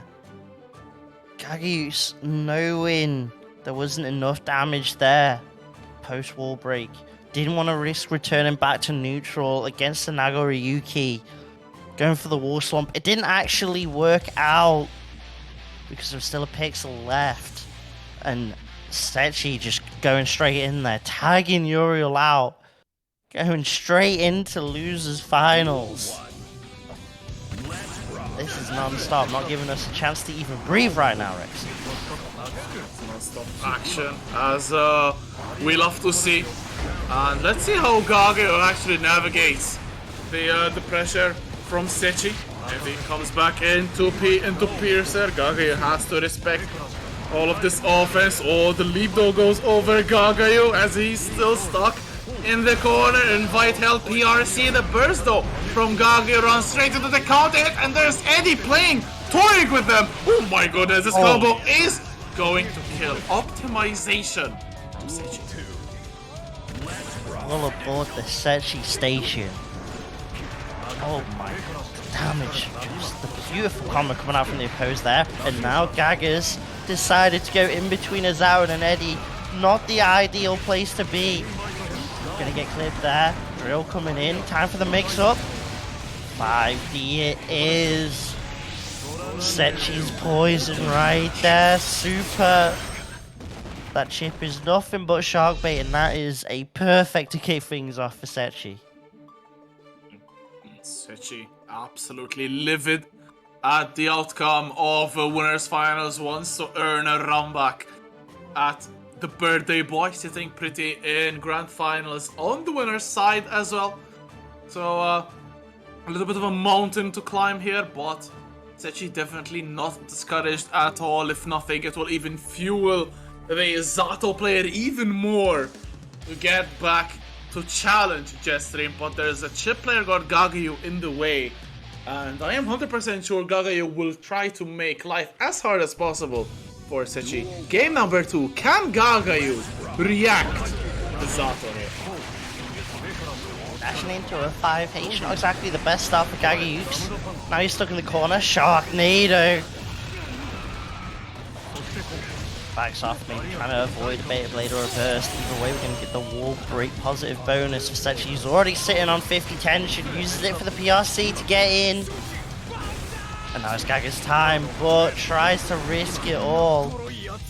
And the risk providing no reward there for Gagayoux. His heart is now gone, and Setchi 1 round away from going 2-0 up. Eddie now down though, and it's Gagayoux' time. 6k, no meter to work with, but it's still the way in. Oh my god, Setchi ready for the command grab. Beautiful stuff. 6p denies that jump in as well. And now Eddie's back. Reaction. That TK jump toss from Setchi stuffing out the leaf throw. The jump toss once again, opening Gagayoux up. And just like that, opening Gagayoux up and closing the round. It's 2-0 for Setchi. Every single attempt from Gagayoux to gain some momentum, gain some offense is being thrown into the dust, literally, as the jump toss being the end all, honestly, for that round. Setchi 1 game away from getting into grand finals. I feel like every time I see a Setchi set against a Chipp player, I always notice how Setchi is ready for those command grabs. I rarely see this man ever get command grabbed by a Chipp. He's always ready on reaction. And now that I've said it, Gagayoux is probably going to open Setchi up with it right now. No, gets the low, 6k, keeping the pressure going, makes up time, nice blocks, but this time it's a normal throw. OTG into the pressure, keeps it going. Now we're riding that wall. You're starting off quite well this one, but again, Setchi, those two Ps perfectly placed by RC from Gagayoux. The cross alpha blade, another one for good measure. Gagayoux finally taking a round, a very important round. It could be if Setchi does not manage to take it. There's a gold burst from Gagayoux. There's the overhead, down there's RC. Oh my god, the blocks on the overhead. But this time, Setchi can afford to get hit by the 6k. But there's the gold burst coming in. Stun Void. Good jump from Gagayoux. Unfortunately lands onto the Eddie. And this could be very, very painful. Stun Void to restore the Eddie meter. Gagayoux is in trouble. Yeah, definitely in trouble. No burst, no meter. Has to deal with this mix. Good block so far. BRC still eventually opens up, but it was opened up by the time Eddie was gone. So Setchi couldn't keep it going. Had to stop for another mix. Still going with these mixes. Gagayoux 5p and out. And just like that, it's the Chipp's time. Is indeed what we will see. Oh my god. Backdash 5p. Of the oncoming jump H. And just like that, it is set point for Setchi. Gagayoux a little bit caught pressing buttons. There's the leap coming in. Invite help here, set everything coming through. The leap is going to break the wall. Look at the damage. It's already 50% out of Gagayoux' life bar. Running into the 5H, but jump dust. This can do some damage. Remember, no guts for Zato.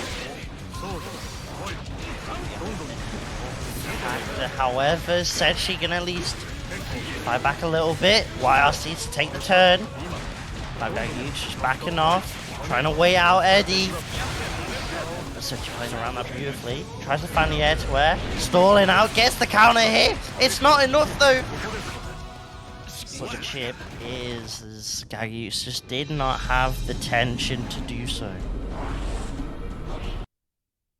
Could not avoid Chipp damage at all. No meter to FD.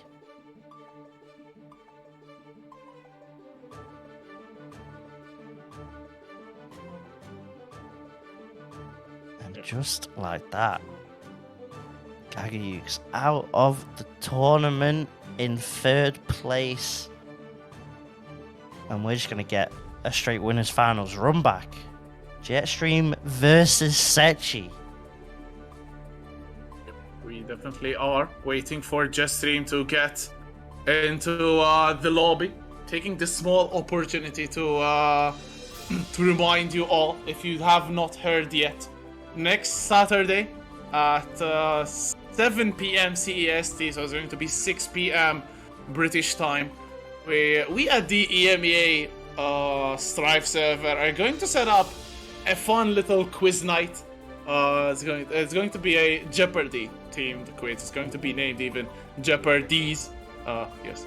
But we're going to have a number of guests, and the two players in grand finals, Jetstream and Setchi, are two of the guests that we are going to have, so definitely tune in is going to be an amazing night of fun, and it's going to also serve a purpose. We're going to be keeping to collect funds for Zeno, who will be making the trip to Evo, and we're going to look to facilitate the expenses of the Portuguese, trying to make a name for himself in NA at Evo. So tune in next Saturday, 7 p.m. CST, 6 p.m. British, and on the EMEA FGC Twitch for a good night of fun and a good night of laughs. But right now it's Grand Finals time. It's the Rumba. Let's see if Setchi can do any better, or the Birthday Boy might take it with Birthday Train playing in the background. Maybe the song is enough for a power up, however, oppose. Gonna kick things off for Setchi, gonna get the side switch into the pressure. No Eddie though, so just has to end with Revive to Hell, and that allows Jetstream to challenge back. However, Eddie's back and oppose gonna deny that 5H. Good block so far though. So we're gonna keep on the Eddie pressure, extending it. YRC gets rid of the Eddie though. Jetstream looking, fishing for that counter hit, could not find it. And Setchi happy just to chill for wait for the pierce, and now it's time again for the mix. Ooh, with this 5D to open up Jetstream. Get super out the wall, hard knockdown. Now there's pressure. Pierce. And now it's time. Gets the empty low. And that's gonna be the round right there. Very good start here to Grand Finals, but remember the first game in Winners Finals, if I remember correctly, went to Setchi, and then Jetstream took a very convincing 3 straight. There's the burst coming in from Jetstream, but is still running into Setchi territory. Excellent stuff. Pushing towards the corner as well. Gets the drills onto the overhead. The leap covering the command throw. And Setchi is in a dominating position. 20 seconds on the clock. And every single second of Setchi dominance. Excellent block on the PRC. Jump gate double IPFD from Jetstream. That was such a flex defensively. Are you kidding me? That was sick.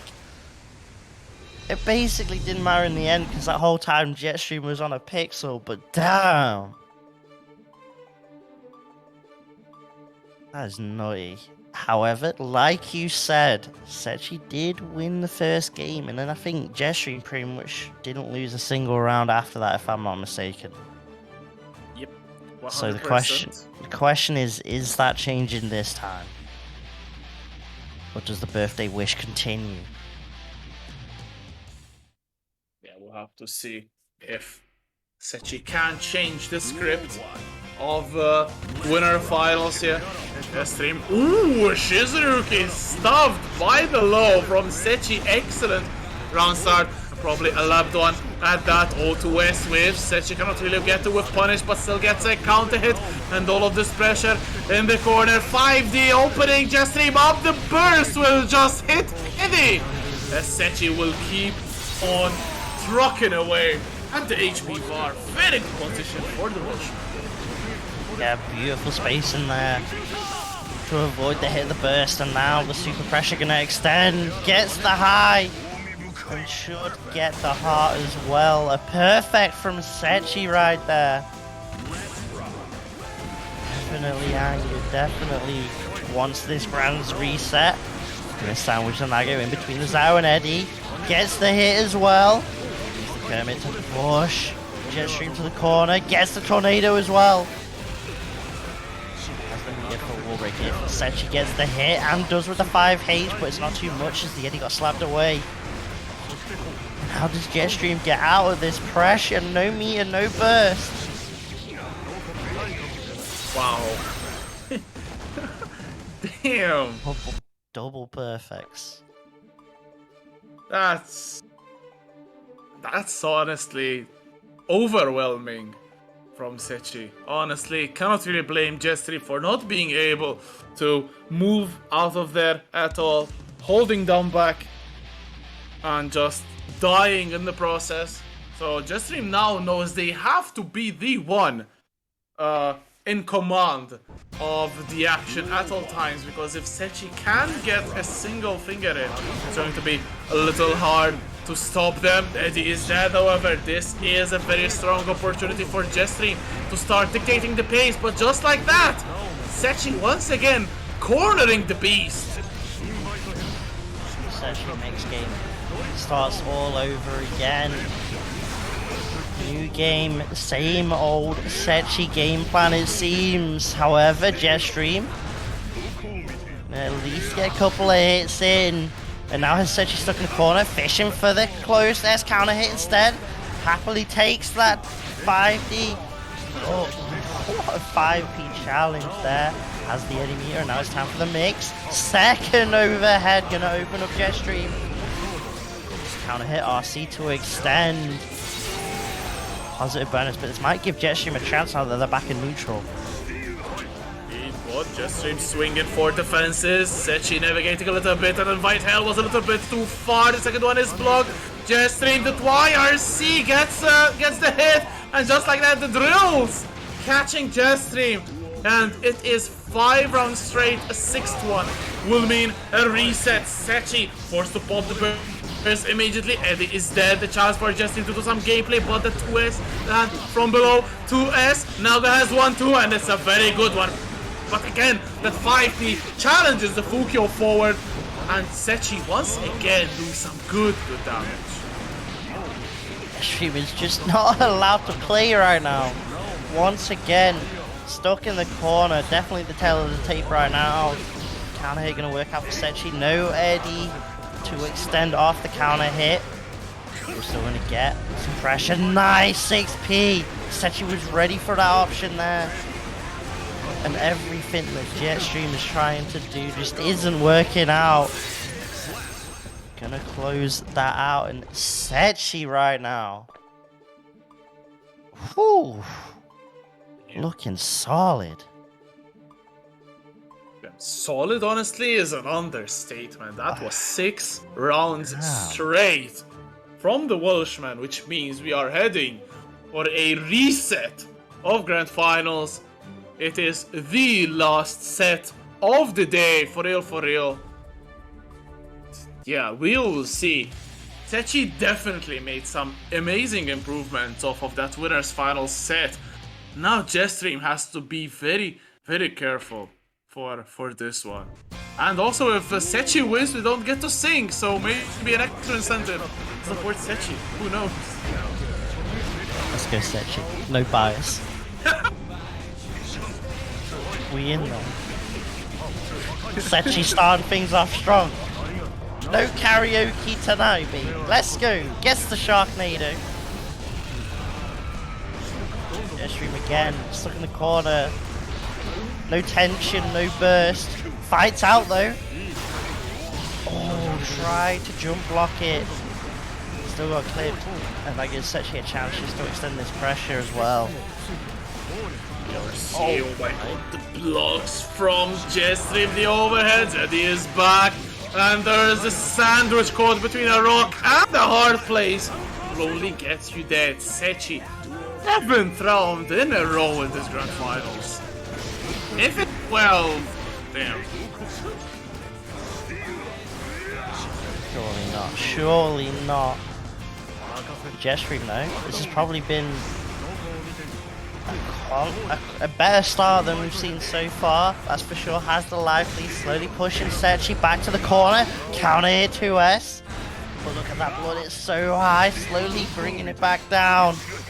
Tries to find a blood spin universe, can't find it, but has the RC to keep it safe at least. And now it's Setchi's time. Has Eddie, has the mix.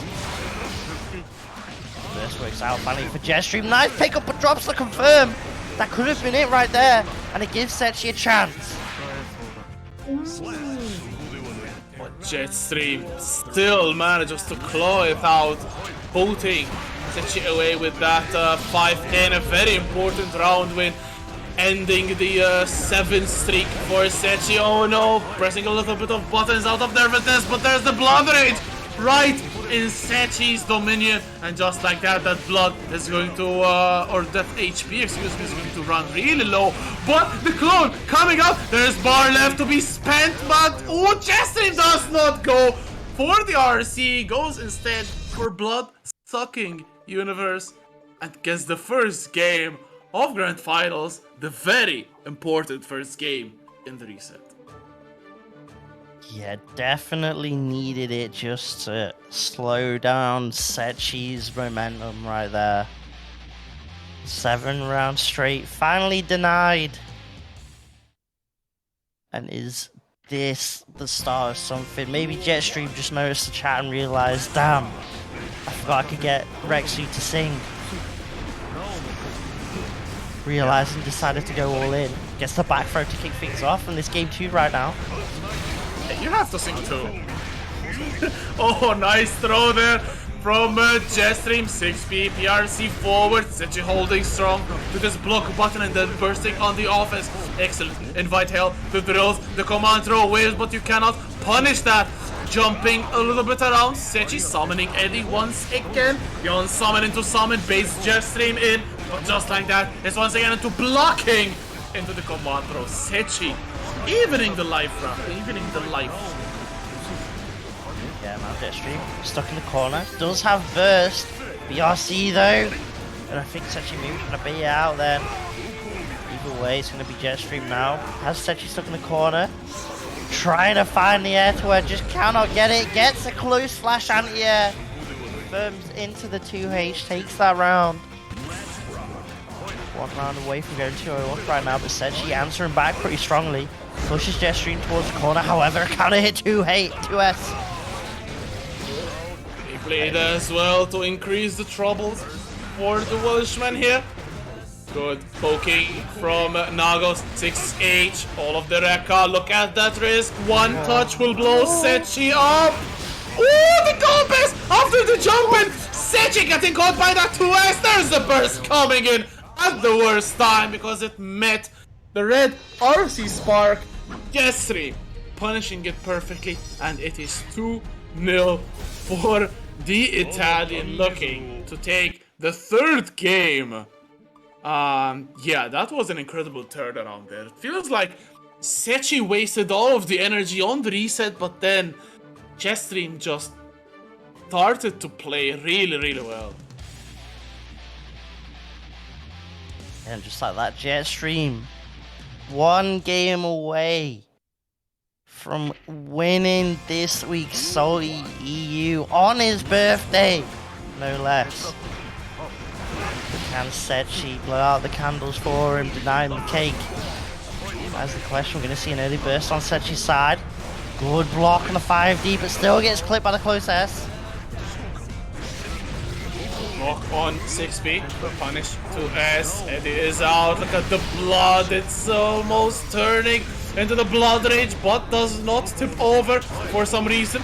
But Setchi, oh no, gets thrown, loses Eddie, loses the opposed, blood-sucking universe again, the win condition is met, and Jetstream goes ham with the blood specials, jump dust will whip, however, and Setchi puts up the piercer into the frog, into the drills, but just like that, Jetstream back throw, 5D, 2S, 5H, every single button, and now goes Kit.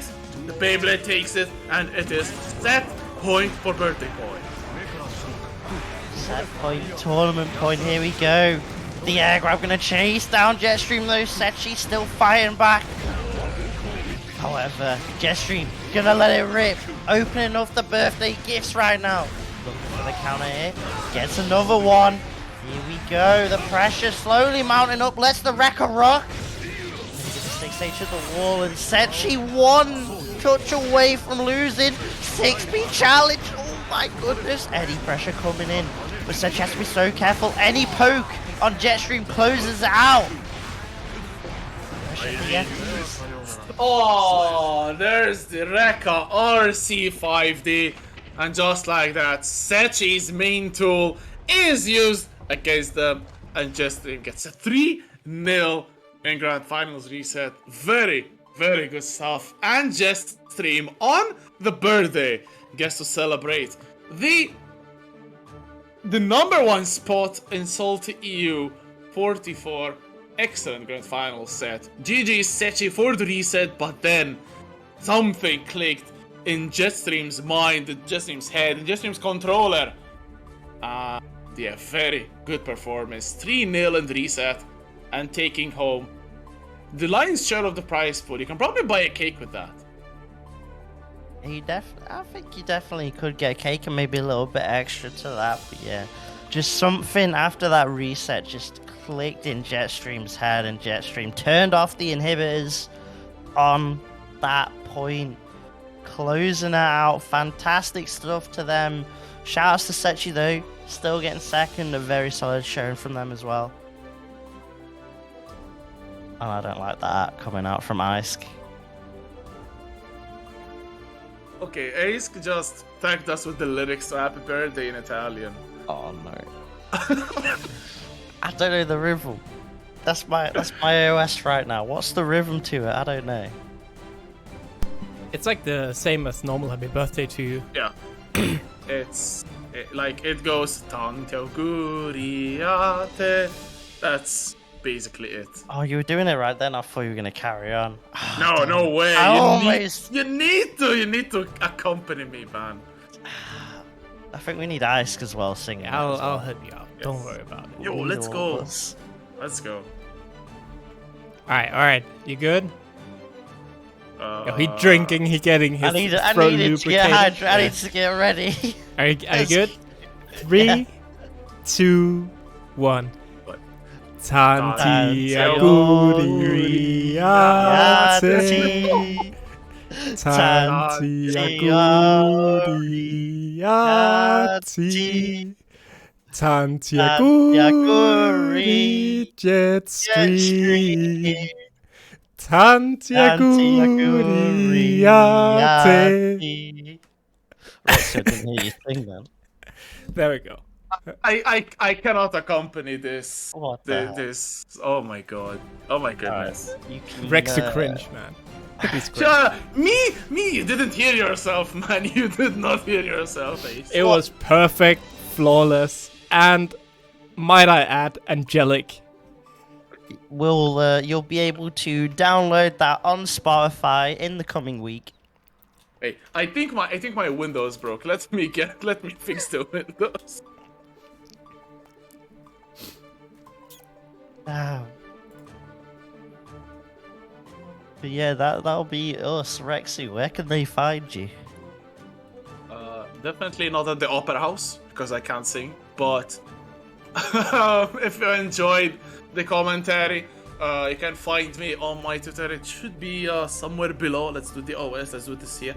It's @Regzu, and I generally tweet when or retweet at least the events that I am commentating in.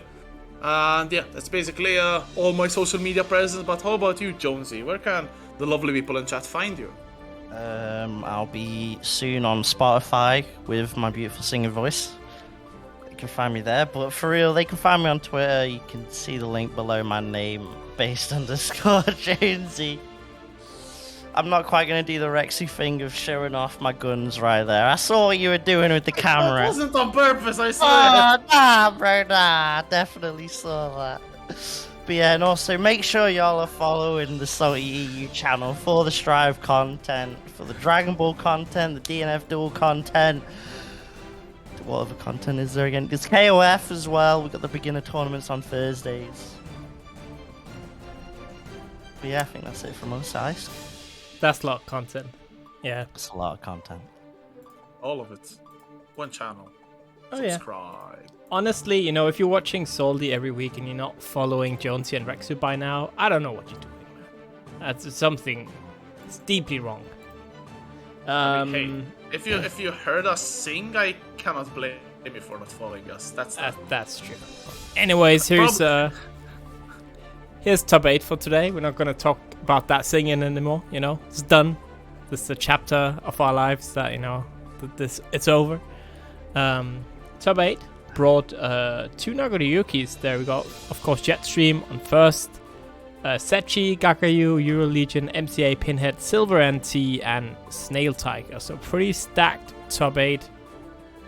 Who are we gonna raid today, actually? Let me just see who's live. Anyone good? Drive? Don't really see a lot of people. Yeah, it's always too late. Onnings, maybe? Okay, that's a good shot. Yeah. Onyx? Otherwise, let me just see if there's anyone lower down. I don't think so. Doesn't look like. Let's do Onyx. Let's do Onyx. That's true. Sure. I'll put. Damn. But then I'll have to do some editing. I don't know if I want to do that. It's too late. I'm tired, Chad. I want to go to bed. I'm an old man. Please. Terrible, Theo. Terrible. Yeah, I know. I'll put some balloons in the tweet, okay? I'll put some balloons in the tweet. That's fair. Alright, but that's gonna be it for tonight. As always, we'll be back tomorrow, where Dave is hosting Multiplot Type Lumina. It's gonna be the final SaltyEU Multiplot Type Lumina. Holy shit, my mic is peaking. What the fuck? What did I do? I'm sorry if it's hella loud, chat. I don't know, it just like hella freaking peaked. But yeah, it's gonna be the last Type Lumina tournament that we have. So enjoy it while it lasts. Dude, actually my mic is just hella peaking. What the fuck? OBS, please. Am I just yelling because I was singing? It just really cares about Multiplot. It really does. It really just cares about Multiplot being canned. But yeah, that's it. Oh, last plug. Remember that I'm actually uploading stuff to YouTube now. I know there's not the new Strive tournament is not on there, but this one should go on there fairly soon. I have sound like I fixed my cable. Yeah, my arm might have hit my cable, and it might have been, might have gotten sad from that. So who knows? Because it looks much better now. Yeah, it's not peaking anymore. Weird, man. Weird. But yeah, make sure to check that out. This one should go up there within a couple of days. And say hi to Onnings. Peace out. Bye. Peace.